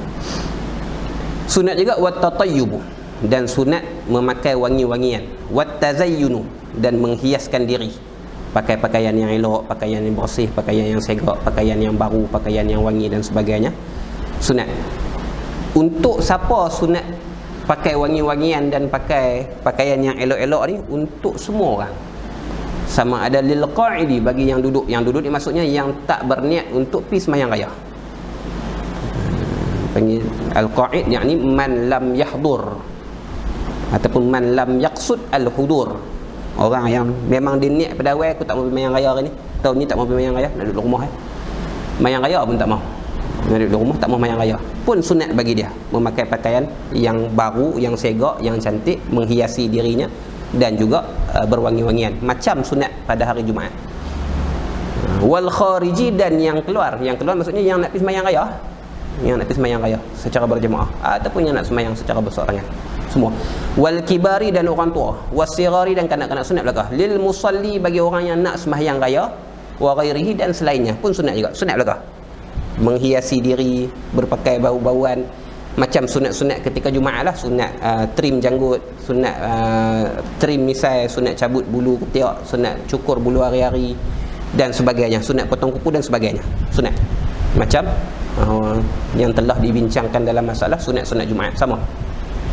Jadi permasalahan dia sama, dia punya masalah juga lebih kurang sama.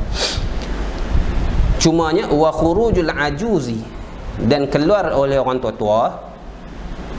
Orang tua-tua ni perempuan lah, ajuz ni daripada orang tua-tua perempuan.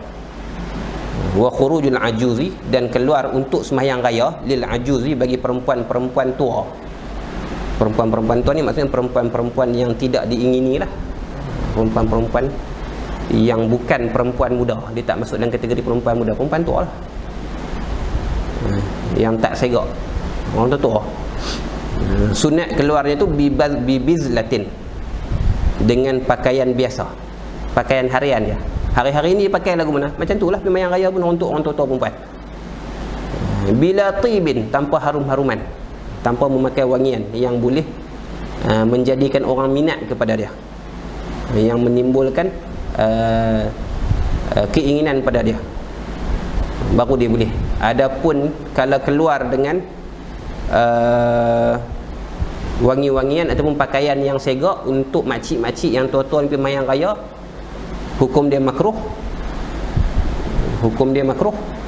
dan ada qaul mengatakan hukum dia haram. Kita pakai hukum makruh lah, ringan sikit. Dia pakai baju yang segak-segak dan sebagainya, hukumnya makruh. Yang sunatnya bagi orang tua-tua perempuan yang nak pergi sembahyang raya, hukumnya pakai pakaian yang biasa dipakai harian. Tak payah duk bersegak-segak, tak payah duk wangi-wangi dan sebagainya. Pakai macam biasa harian. Cukup sekadar wangian untuk menutup bau tubuh kalau ada bau yang kurang elok pada badannya, itu saja. Adapun perempuan muda, lawan bagi ajuz. Adapun perempuan-perempuan muda yang cantik, yang menarik perhatian orang lain lah. Orang muda tak segak pun orang minat. Orang perempuan hak segak, hak yang muda-muda ni, kalau dia tak segak pun, dia tetap ada peminat dia, orang muda.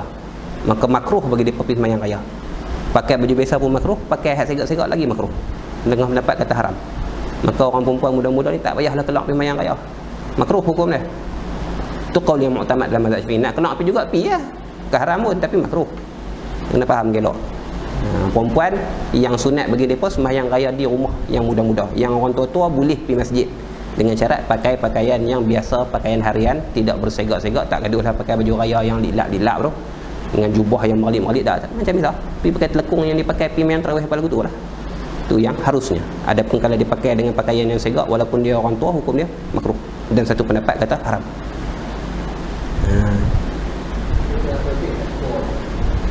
Tua ni dikira apa nama, lawan bagi muda lah. Dobit tua ni tak ada lah had umur. Kadang-kadang 40 tu segak lagi. 40 tu orang tak kata tua lagi. Kadang-kadang 40 tu orang kata tua lah. Tengok dia punya penampilan dia. Dia sama ada dia tu masih lagi dalam kategori yang diinginkan oleh orang. Biasanya 50 lah. Orang tua ni kita letak ghalib umurnya 50 lah. 50 ke atas. Dia tidak lagi diingini. Tapi kalau dia 50 pun duk segak lagi, tak kira juga. Tak boleh juga. Maksud orang tua-tua sini ialah orang perempuan yang sudah tidak diingini pada ghalibnya. Memang orang tua-tua pun ada lah orang tua-tua minat. Kalau tok, mesti ada tok wan yang minat dia kan? Sebab dia la min saqitatin illa walahu laqitah tu, tak ada yang gugur melainkan ada yang kutip. Tapi tu dikira secara adat. Secara adatnya maklum ni umur 50 dah. Memang tak ada siapa dia berkenan kat dia lah. Walaupun ada lah Pak Lang, Pak Ngah yang berkenan kat dia tu ada lah. Tapi tak secara ghalibnya dia tak ada orang minat lah. Maka dia boleh keluar. Dia harus bagi dia pergi sembahyang raya di masjid dengan syarat dia pakai pakaian yang biasa. Tapi Pak Maklong ni baru umur 40 duk segak lagi. Janda pula duk segak lagi. Macam anak dara. Maka dia masih dikira sebagai muda. Perempuan yang masih diinginkan. Dia punya adat dia lagu tu, dia punya dobitnya begitu. Sunat lagi wal bukuru li ghairil imam, dan datang awal ke masjid, ke tempat sembahyang raya li ghairil imam, bagi selain imam. Ni sama macam sembahyang raya juga, sama macam sembahyang Jumaat, sama. Imam saja yang sunat melewatkan keluar sampai masa untuk sembahyang raya. Selain daripada imam, sunat awal. Hatta sunat awal tu apa nama? Dapat sunat itu di sembahyang subuh dan terus ditunggu untuk sembahyang raya. Tu yang dimaksudkan dengan awal. Kalau sembahyang subuh pagi raya tu sampailah ditunggu di masjid sampailah sembahyang raya, tu masuk dalam kata bukur. Masuk dalam kata berawal-awal untuk menunaikan sembahyang hari raya. Ditunggu dahulu, tu sunat. Sunat. Supaya hasil fadilat intizar salah. Supaya hasil fadilat menunggu sembahyang. Tu pun dengan kaitlah dia pergi daripada subuh tu dan dia tak balik tu sekiranya dia tak perlu kepada menambah apa panggil berhias diri, tazyin dan sebagainya tadi ni. Kalau dia perlu balik untuk kerat kuku ke, untuk cukur misai ke, gunting misai ke, cabut bulu ketiak dan sebagainya, baliklah. Kemudian balik buat benda-benda tu yang tazyin dan tatayyub tadi ni, kemudian pergi balik. Cuma hasil bukur itu bermula daripada solat subuh di masjid.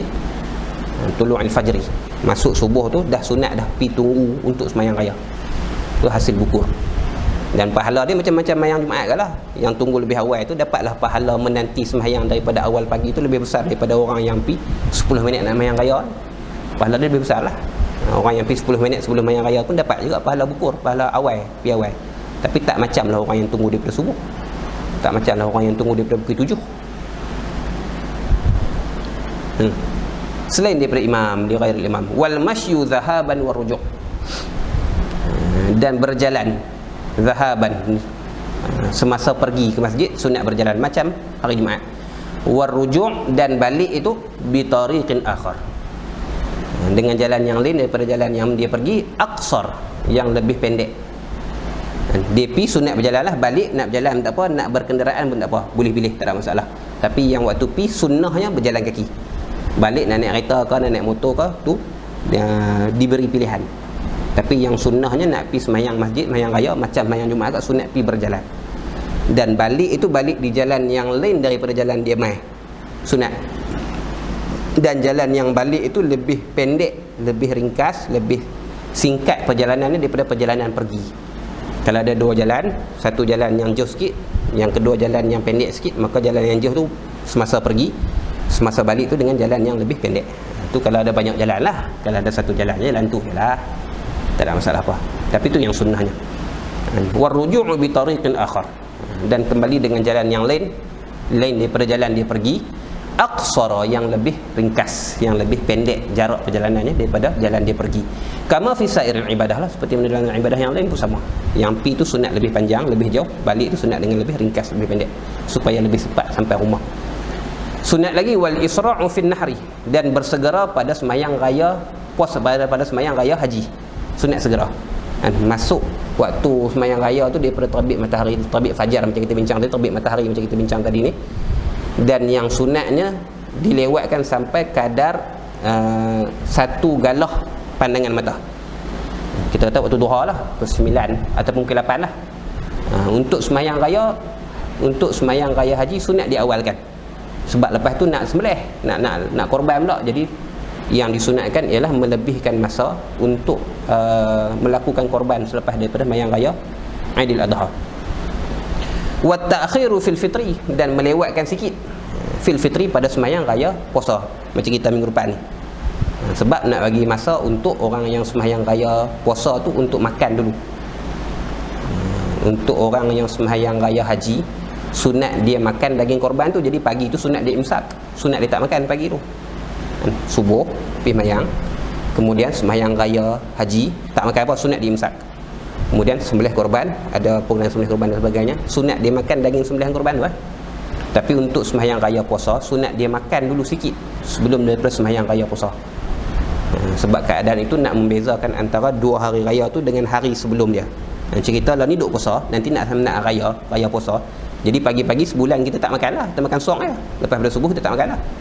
Jadi nak membezakan di antara hari ni hari raya, kemarin ni puasa, maka sunat pagi hari raya puasa tu sunat makan sikit. Jadi dilewatkan sikit sembahyang raya tu. Biasanya orang sembahyang pukul 9 atau pukul 9.30 lah untuk sembahyang raya puasa. Tapi untuk sembahyang raya haji tak, kemarin ni hari biasalah orang makan. Orang makan macam biasa, orang sarapan pagi dan sebagainya. Maka untuk hari raya haji sunat imsak, sunat tak makan pagi tu sembahyang raya, kemudian korban, dan sunat makan daging korban tu. Jadi sembahyang raya haji awal sikit, biasanya pukul 8 orang buat dah. 7.45 pukul 8 tu orang buat dah, sebab orang nak kalut, nak perbah lembu, nak perbah kambing dan sebagainya. Maka tu faedah penetapan masa untuk sembahyang raya haji dan sembahyang raya puasa. Itu. Wal aklu fihi, dan sunat makan padanya fil fitri, pada fitri saja, pada sembahyang raya puasa. Qablaha, sebelumnya qabla salah, sebelum dia sembahyang hari raya puasa, sunat makan. Apa yang sunatnya? Wat tamrun, sunatnya makan kurma lah, makan kurma ataupun anggur dan sebagainya, makanan yang tidak disentuh oleh api. Kalau ada lah, kalau ketupat pun ketupat lah, kalau kuih raya pun kuih raya lah, kalau lemang pun lemang lah, ikutlah. Tapi yang sunatnya makan makanan yang tidak disentuh oleh api. Tamar ikut sunnahnya. Macam tu juga dengan anggur dan sebagainya. Wa witrun, dan mengganjilkan, makan 3 biji ke, sebiji ke, 5 biji ke, 7 biji ke, sunat. Kalau tak ada ayak pun tak apa dah. Walaupun makan pada perjalanan pi, tak ada makan di rumah, makan sambil berjalan nak pi pun sunat. Dia tidak menggugurkan maruah pada ketika tu. Pada keadaan yang biasa, makan sambil berjalan ni, hukum dia menjatuhkan maruah, makruh lah makan sambil berjalan, dia menjatuhkan maruah. Tapi dalam keadaan pagi raya ni, sebab nak ambil sunat makan sebelum sembahyang raya tu, sambil berjalan pi tu, kok tak ada makan di rumah, sambil berjalan pi tu sunat dia makan. Dia tak menjatuhkan maruah. Hatta di masjid sekalipun, orang yang tak balik daripada subuh tadi kan, yang kita bincang tadi, pas sembahyang subuh hari raya tak balik, dia tunggu sampai sembahyang raya puasa ataupun sampai sembahyang raya puasa, sunat makan di masjid. Bawa lah kurma ke, ada orang jamu, orang buat kenduri pagi raya tu kan di masjid, bawa kurma sekotak bedak kepada jemaah yang tunggu untuk sembahyang raya, sunat dia makan. Sebab nak membezakan kemarin puasa, hari ni raya. Tu untuk raya puasa. Untuk raya haji tak, sunat imsak, sunat tahan diri, jangan makan apa sampai sembelih korban, dan makan daging sembelihan korban tu. Itu yang sunatnya.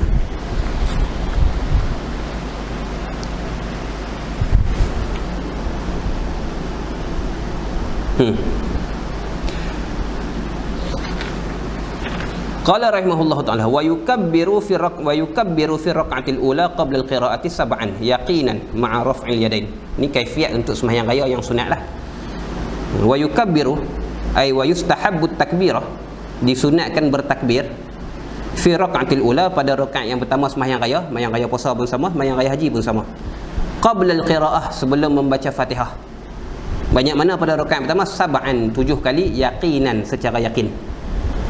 Kalau syak 6 ke 7 tambah bagi cukup 7. Gitulah maksudnya, yakin 7.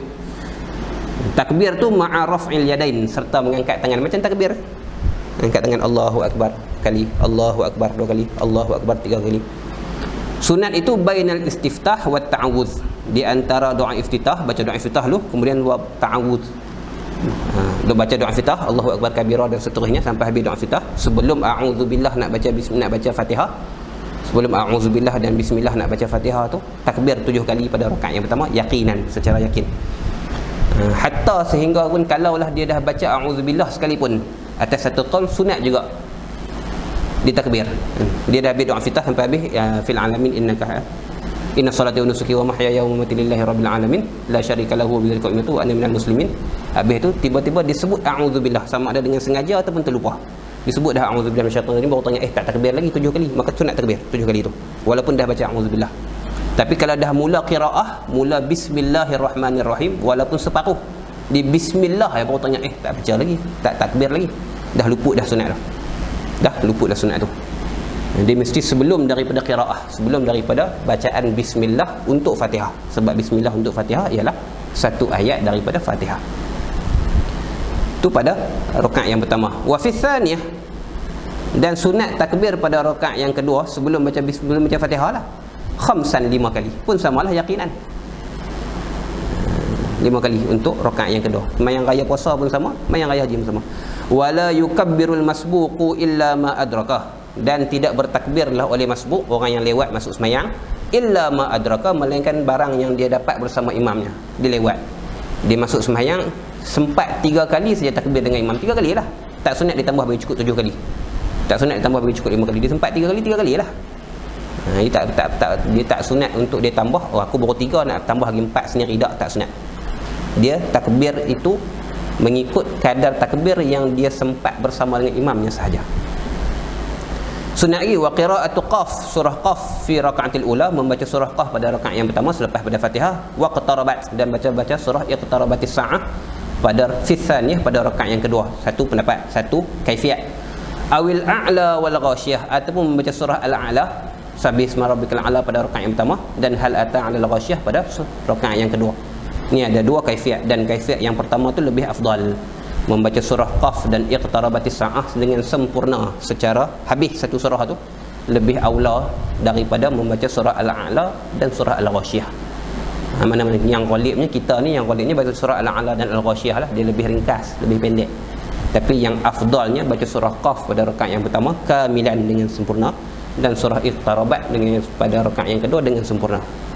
Orang tak buat, jarang lah, melainkan imam-imam yang hafiz yang akan buat. Tu pun kalau dia baca pun sekerat. Jarang lah kita nak dapat imam yang baca dengan sempurna. Tapi ni yang sunatnya lah. Ni yang sunatnya. Ni antara sunnah yang ditinggalkan lah. Wa yaqulu baina kulli takbiratain, dan berkata pada di antara takbir itu, takbir pertama, takbir kedua, takbir ketiga tu takbir saja, tak ada sunat baca sesuatu. Dibaca apa? Al-baqiyatus salihat. Baca lafaz, dipanggil lafaz al-baqiyatis salihat. Bukan sebut al-baqiyatis salihat tak, nama zikir tu. Nama zikir tu diambil daripada firman Allah dalam surah Al-Kahfi lah, dalam surah Al-Kahfi ayat 46. Wal baqiyatus salihatu khairun 'inda rabbika thawaban wa khairun amala. Apa dia lafaz al-baqiyatus salihat tu? Subhanallah walhamdulillah wala ilaha illallah, Allahu akbar lah. Baca tu takbir, Allahu akbar, subhanallah walhamdulillah wala ilaha illallah, Allahu akbar. Allahu akbar, subhanallah walhamdulillah wala ilaha illallah, Allahu akbar. Sampailah takbir yang ketujuh, baca tu sirran, secara pelan-pelan. Takbir itulah secara jaharnya. Baca al-baqiyatus salihat ni secara perlahan. Wadi'an yumnahu ala yusrahu, meletakkan tangan kanannya di atas tangan kirinya, macam qiyam dalam sembahyang biasalah. Bainahuma, di antara keduanya, di antara takbiratain, di antara dua takbir. Allahu akbar, letak balik kat tempat dia, tangan kanan ke tangan kiri, subhanallah walhamdulillah wala ilaha illallah, Allahu akbar. Satu, Allahu akbar, takbir yang kedua, subhanallah walhamdulillah wala ilaha illallah, Allahu akbar. Dua, dan seterusnya sampai takbir yang ketujuh pada rakaat yang pertama, takbir yang kelima pada rakaat yang kedua. Habis semua tu. Summa yakhutubu khutbatain, kemudian berkhutbahlah khatib, akan 2 khutbah macam mayang Jumaat. Cuma bezanya mayang Jumaat khutbah dulu baru sembahyang. mayang raya mayang dulu baru khutbah. Beza itu je. Rukun dia macam rukun khutbah Jumaat, sunat dia macam sunat khutbah Jumaat. Syarat je tak khutbah. Boleh kalau sembahyang Jumaat syarat baca khutbah tu mesti menutup aurat, mesti ada wuduk dan sebagainya. Pada khutbah raya tak syarat. Jadi syarat tak. Dia ada dalam khutbah ada rukun khutbah, ada sunat khutbah dan ada syarat khutbah. Pada khutbah Jumaat semua kenalah. Rukun khutbah dengan syarat khutbah tu kenalah. Menghadap kiblat, tak pegang najis dan sebagainya tu. Bukan menghadap kiblat tak. Nutup aurat dengan sempurna, tak pegang najis, dalam keadaan berwuduk dan sebagainya itu syarat dalam khutbah Jumaat. Untuk khutbah hari raya tak syarat, sunat saja. Tapi rukun khutbah sama macam rukun khutbah Jumaat, sunat khutbah raya pun sama macam sunat khutbah Jumaat. Syarat saja tak sama. Syarat pada khutbah Jumaat jadi sunat pada khutbah raya. Beza di situ. Yajlisu qablahuma jalsatan khafifatan, duduk sebelum kedua-duanya, sebelum khutbah tu jalsatan khafifah, duduk yang ringan, duduk yang ringkas, iaitu kadar azan macam azan Jumaat. Kadar azan macam azan Jumaat. Lepas pada habis sembahyang raya tu dengan khutbah tu sunat duduk. Biasanya kita baca wirid lah lepas pada sembahyang raya tu. Baca wirid dulu. Tu dikira duduk yang jalsah yang khafifah lah tu. Kadar yang disunatkan ialah sekadar azan pada solat Jumaat. Wa yadhkuru fihima, dan menyebutkan pada kedua-duanya khutbah tu ma yaliqu, perkara yang layak dengan khutbah. Kalau sembahyang raya puasa, cerita pasal sembahyang raya puasa lah. Kelebihan berzakat, kelebihan puasa Ramadan dan sebagainya, kelebihan raya haji dan sebagainya, hikmah zakat fitrah dan sebagainya yang layak dengan khutbah raya Jumaat. Khutbah raya puasa dengan cerita pasal pencemaran alam sekitar, dengan cerita pasal yang tak berkenaan lah, cerita pasal hubungan antara dunia ke politik ke tak. Yang disunatkan pada khutbah raya cerita pasal raya yang munasabah. Kalau raya haji cerita pasal hukum korban, faedah buat korban, kelebihan buat korban dan sebagainya. Wa yukabbiru fil ula, dan bertakbir dalam khutbah yang pertama tu 9 kali pada khutbah yang pertama. Wa fi tsaniyati, dan pada khutbah yang kedua 7 kali, wilaan, secara berturut-turut. Jangan diselangkan dengan diam yang lama, seseolah tak mau sambung takbir tu. Jadi permulaan khutbah ke khutbah yang pertama tu Allahu akbar, Allahu akbar, Allahu akbar sebanyak 9 kali. Pada khutbah yang kedua Allahu akbar, Allahu akbar, Allahu akbar sebanyak 7 kali secara berturut-turut. Faslun, terpabis sikit. Niat cuti. Yukabbiru ghairil haji bi raf'i sauti, bertakbirlah oleh selain daripada orang yang haji. Orang yang haji taklah, orang yang haji waktu ni kalut dengan melontar di Jumratul Aqabah. Dan depa wukuf 9 Zulhijjah, 10 Zulhijjah raya haji tu, time tu depa kalut dengan melontar di Jamratul Aqabah. Lepas tu nak pergi ke Muzdalifah dan sebagainya. Ini selain daripada raya haji, selain daripada orang yang buat haji, sunat bertakbir bi raf'i sauti, dengan mengangkat suara. In kana rajulan, sekiranya laki-laki, perempuan taklah, perempuan takbir pelan-pelan. Bila masa ni untuk orang selain daripada yang buat haji, macam kita lah, ni nak raya puasa ni samalah. Min ghurubi syamsi lailatal aidaini, daripada terbenam matahari 2 malam raya. Raya puasa pun sama, raya haji pun sama. Bahkan sebahagian ulama sunat tu semenjak daripada masuk asar lagi tu. Sebahagian ulama kata begitu. Satu qaul mengatakan sunat daripada asar. Masuk asar tu dah sunat dah takbir. Tapi pendapat yang kuat ada malam raya. Malam raya. Raya puasa pun sama, raya haji ni dipanggil takbir mutlak. Takbir mutlak. Sunat takbir tu fit tariqi, pada jalanan, wa nahwiha, dan seumpamanya, di rumah, di masjid, di mana-manalah. Sunat takbir. Secara mutlak. Sambil berjalan, sambil duduk apa, ikut sukalah. Wa ta'akkadu ma'az zahmati, dan lebih dituntut untuk takbir raya ni ma'az zahmati, serta orang ramai.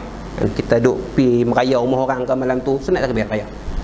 Jumpa kawan-kawan ke malam tu, sunat takbir raya. Lepas tu nak sembang-sembang dan sebagainya. Jadi takbir mutlak sunat. Macam tu juga dengan berubah keadaan. Kita tadi tengah duduk diri, sunat takbir raya. Kemudian daripada berdiri di ruang tamu contohnya, pergi dapur, sunat takbir raya dan sebagainya. Berubah keadaan tu menyebabkan sunat takbir raya mutlaqan, secara mutlak, walaupun tak takbir dengan full lah, memadai dengan Allahu akbar, Allahu akbar, Allahu akbar, la ilaha illallah wallahu akbar, Allahu akbar walillahil hamd pun dah cukup. Kalau takbir dengan sempurna tu lagi baguslah. Takbir dengan sempurna lagi bagus. Ni malam raya, start daripada terbenam matahari, sampailah kepada imam sembahyang raya, ataupun kita seseorang tu kalau tak sembahyang berjemaah tu, kita sendiri yang nak sembahyang raya. Sunat dipanggil takbir mutlak, tak terikat dengan masa. Banyak mana takbir tu? Salasat takbiratin mutawaliyatin, 3 kali takbir yang berturut-turut. Sunat juga wa yazidu, dan menambah la ilaha illallah wallahu akbar, Allahu akbar walillahil hamd. Sunat tambah. Kalau tak tambah pun tak apa dah, dapat dah hasil dah sunat tu. Wa yundabu, dan disunatkan juga ziyadah, menambah Allahu akbar kabira walhamdulillahi katsira wa subhanallahi bukratan wa asila, tambah itu. Kemudian dalam kitab-kitab yang lain tambah lagi sampai habis lah, sampai apa nama macam yang kita dah sebut lah, la ilaha illallah wahdah, la ilaha illallah wa la na'budu illa iyyah mukhlishina lahuddin walau karihal kafirun, la ilaha illallah wahdah sadaqa wa'dah wa nasara 'abdahu wa 'azza jundahu wa hazamal ahzaba wahdah, sampai habis tu. Sunat tambah sampai habis tu berdasarkan kepada nas-nas hadis yang ada. Wa yastamiru, dan berkekalanlah sunat takbir ni. Ini dia panggil takbir mutlak, takbir yang tak terikat dengan waktu sembahyang. Daripada malam raya tu, daripada terbenam matahari masuk maghrib malam raya tu, raya puasa ke raya haji ke sama, sunat takbir tu berkekalan ila taharrumil imam, sehingga takbiratul ihram imam untuk sembahyang raya. Taharrumil imam ai bi salatil id, dengan sembahyang raya. Maka untuk raya puasa macam kita ni, minggu depan insya-Allah raya puasa, bila mana kita sembahyang berjemaah dengan imam takbir raya, imam takbiratul ihram untuk sembahyang raya, dah habis dah sunat untuk takbir. Kalau kita sembahyang seorang diri lewat daripada orang lain, contohnya pukul 11 baru kita nak sembahyang raya, kita sembahyang seorang diri, waktu sembahyang raya sampai masuk zuhur, pukul 11 baru kita nak sembahyang raya seorang-seorang, ataupun baru kita nak sembahyang raya di rumah berjemaah dengan ahli keluarga di rumah pukul 11, maka sampai pukul 11 itulah sunat takbir, selagi mana kita tak takbiratul ihram untuk sembahyang raya. Sembahyang raya puasa pun sama, sembahyang raya haji pun sama. Kemudian untuk sembahyang raya, untuk raya haji, dia ada satu lagi jenis takbir, dia panggil takbir muqayyad, takbir yang terikat dengan waktu sembahyang. Yang tadi takbir mutlak, daripada terbenam matahari masuk malam raya sampailah sembahyang raya tu dia panggil takbir mutlak. Tu mana-mana keadaan, bila-bila masa sunat. Adapun untuk raya haji ada sejenis lagi takbir, dia mana takbir muqayyad, takbir yang disunatkan setiap kali lepas sembahyang. Tu untuk raya haji. Wa yukabbirul hajju, dan bertakbirlah oleh orang yang haji min zuhri yauman nahri, daripada zuhur hari raya. Zuhur hari raya itu hari yang ke-10 Zulhijjah lah. 9 Zulhijjah depa berwukuf di Arafah, 10 tu raya. 10 tu depa kalut dengan melontar di Jamrah Aqabah. Jadi depa sebelum tu sunat talbiyah, masih lagi sunat talbiyah. Yang disunatkan depa takbir raya ni mula daripada hari zuhur hari raya, sebab pagi tu depa kalut dengan melontar jamrah. Sebab tu depa sunat sembahyang seorang-seorang, depa tak disunatkan untuk sembahyang berjemaah untuk sembahyang raya haji bagi orang yang buat haji. Ila subhi akhir tasyrik, sehinggalah subuh akhir tasyrik, iaitu 13 Zulhijjah. Masuk subuh hari ke-13 Zulhijjah tu dah tak sunat dah bagi depa untuk takbir raya. Tu untuk orang yang buat haji. Ni masalah nantilah, dalam masalah buat haji nanti. Wa yukabbiru ghairuhu, dan selain daripada orang yang buat haji, macam kita ni orang tak pergi buat haji, pada hari raya haji sunat takbir tu min subhi arafah, daripada subuh Arafah 9 Zulhijjah. Subuh 9 Zulhijjah tu dah sunat takbir dah, ila asri akhir tasyrik, sehingga habis waktu asar. Ila asri bukan ila salatil asri lah, ila akhiri waqtil asri, sehingga akhir solat asar, sehingga akhir waktu asar, akhir tasyrik, pada hari terakhir tasyrik, iaitu pada akhir 13 Zulhijjah. Sunat takbir dipanggil takbir muqayyad. Takbir tu ba'da kulli salatin, setiap selepas sembahyang. Ini dipanggil takbir muqayyad. Maksudnya selepas sembahyang sunat takbir. 9 Zulhijjah, 10 Zulhijjah, 11 Zulhijjah, 12 Zulhijjah, 13 Zulhijjah, sunat takbir. Fardin au naflin, sama ada sembahyang tu sembahyang fardu atau sembahyang sunat, sunat takbir. adaan wa qadaan, sama ada sembahyang sunat ataupun sembahyang qada, sunat takbir. Wa janazatin, dan sembahyang jenazah pada hari raya 9 Zulhijjah ke, 10 Zulhijjah ke, 11 Zulhijjah ke, 12 Zulhijjah ke, 13 Zulhijjah ke, sembahyang jenazah, lepas sembahyang jenazah sunat takbir. Ini takbir muqayyad pada hari raya haji. Wa in nasiyah, dan jika lupa ia ghalib lepas pada sembahyang tak takbir, kabbara idza tadzakkara, maka bertakbir ia apabila dia teringat, oh tadi lepas sembahyang zuhur tadi tak takbir, contohnya hari yang ke-12 Zulhijjah, hari raya ke-3 contohnya, atau hari raya hari raya ke-3 lupa, maka sunat takbir bila dia teringat, selagi mana dalam tempoh hari tasyrik lah, selagi mana tak keluar daripada 13 Zulhijjah. Wa yukabbiru li ru'yatin na'mi, dan sunat juga bertakbir apabila melihat haiwan yang nak dikorbankan, ternakan yang nak dikorbankan, sunat takbir. Ini pun sunat yang orang tak amalkan, jarang dibuat. Kita lah, kalau negara-negara Arab masih lagi buat. Dia tengok binatang korban, dia takbir.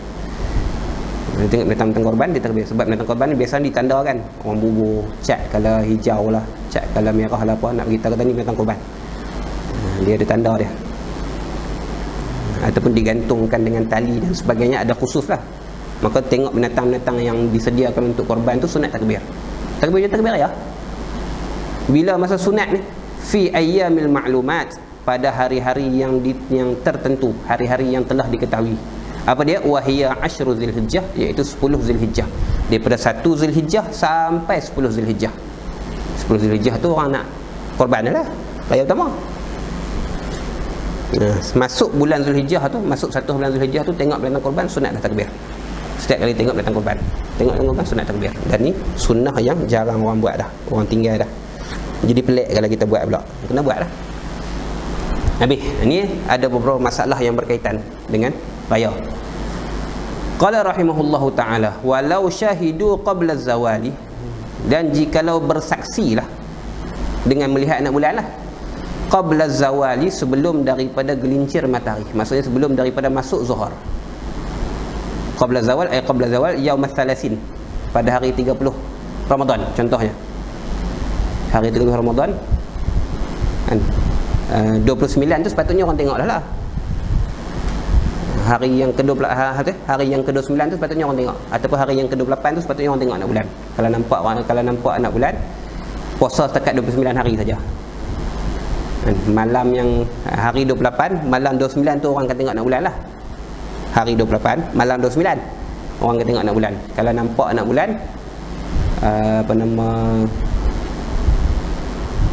tak, hari yang ke-29 malam 30. Hari yang ke-29 malam 30 orang akan tengok anak bulan. Kalau nampak anak bulan, kira puasa setakat 29 hari je lah. Kemudian masuk 1 Syawal. Lah ni tak, malam tu orang tak nampak. Malam 29 tu tengok anak bulan tak nampak. Ataupun tak dapat penyaksian ada orang yang nampak. Kemudian esok tu puasa lah. Bila puasa siang 30 hari bulan tu, tiba-tiba ada saksi yang melakukan penyaksian depan qadi, mufti dan sebagainya, bahawa semalam dia nampak anak bulan. Bila masa penyaksian tu berlaku sebelum daripada masuk zuhur hari 30 yang orang tengah puasa tu, dia saksi bahawa syahidu bi ru'yatil hilali, ai bi syahadati ru'yatil hilal, dengan menyaksikan bahawa dia tengok anak bulan, dengan syarat-syarat saksi lah. Dengan syarat-syarat saksi tengok anak bulan ni. Dia saksi, aku bersaksi bahawasanya semalam aku nampak anak bulan. Bila masa dia saksi itu siang hari 30 ketika orang tengah puasa ramai-ramai itu sebelum zuhur. Bi ru'yatil hilal al-lailatul madiyah, pada malam yang sebelumnya. Apa jadi? Aftarna, nescaya membuka puasa kita. Bila mufti terima penyaksian itu, maka wajib diiklankan hari ini kita buka puasa, wajib. Pasal hari ini dah raya. Kemudian dah sebelum daripada masuk zuhur, wa sallainal idah, sembahyang raya, wajib buka puasa, wajib diiklankan seluruh negara, hari ini dah 1 Syawal, jom kita sembahyang raya. Tu kalau penyaksian itu berlaku sebelum zuhur, au ba'da zawali, ataupun penyaksian itu berlaku lepas pada masuk zuhur, pukul 3 dah ataupun pukul 2 dah, orang dah puasa sekarang hari lah, baru berlaku penyaksian tu. Contohnya dia lambat nak pergi ke pejabat mufti ke, ataupun cari qadi, cari mufti tak jumpa ke apa ke, nak buat penyaksian tak boleh, lepas zuhur baru berlaku penyaksian tu. Wa uddilu qabla al-maghrib.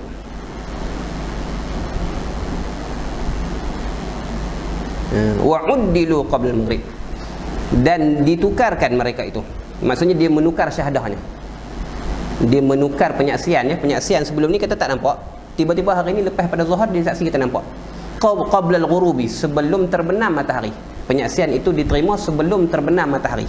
Lepas daripada zawal, lepas pada masuk waktu zuhur, sebelum terbenam matahari. Hak ni jadi apa? Aftarna, tak ada dalam kitab lah. Hak ni pun sama. Wajib buka puasa juga. Diterima syahadah tu, sekiranya diterima syahadah tu saksi yang ada credibility, ada syarat-syarat dia lah.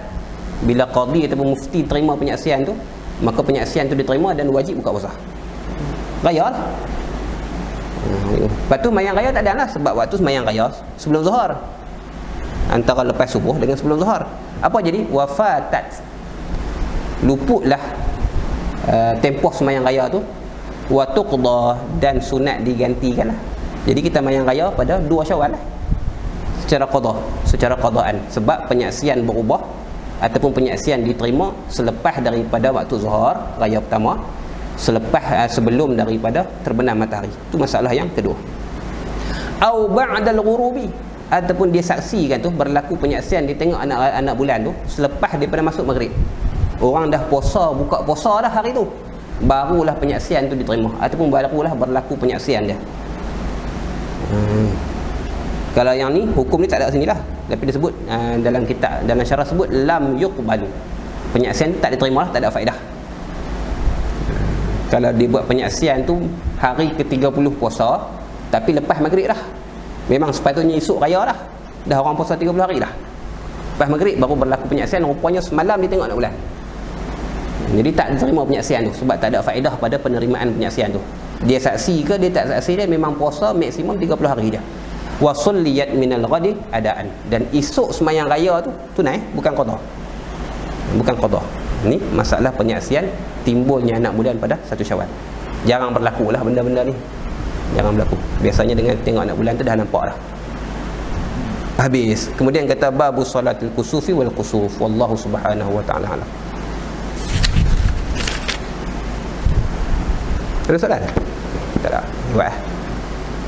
Weh.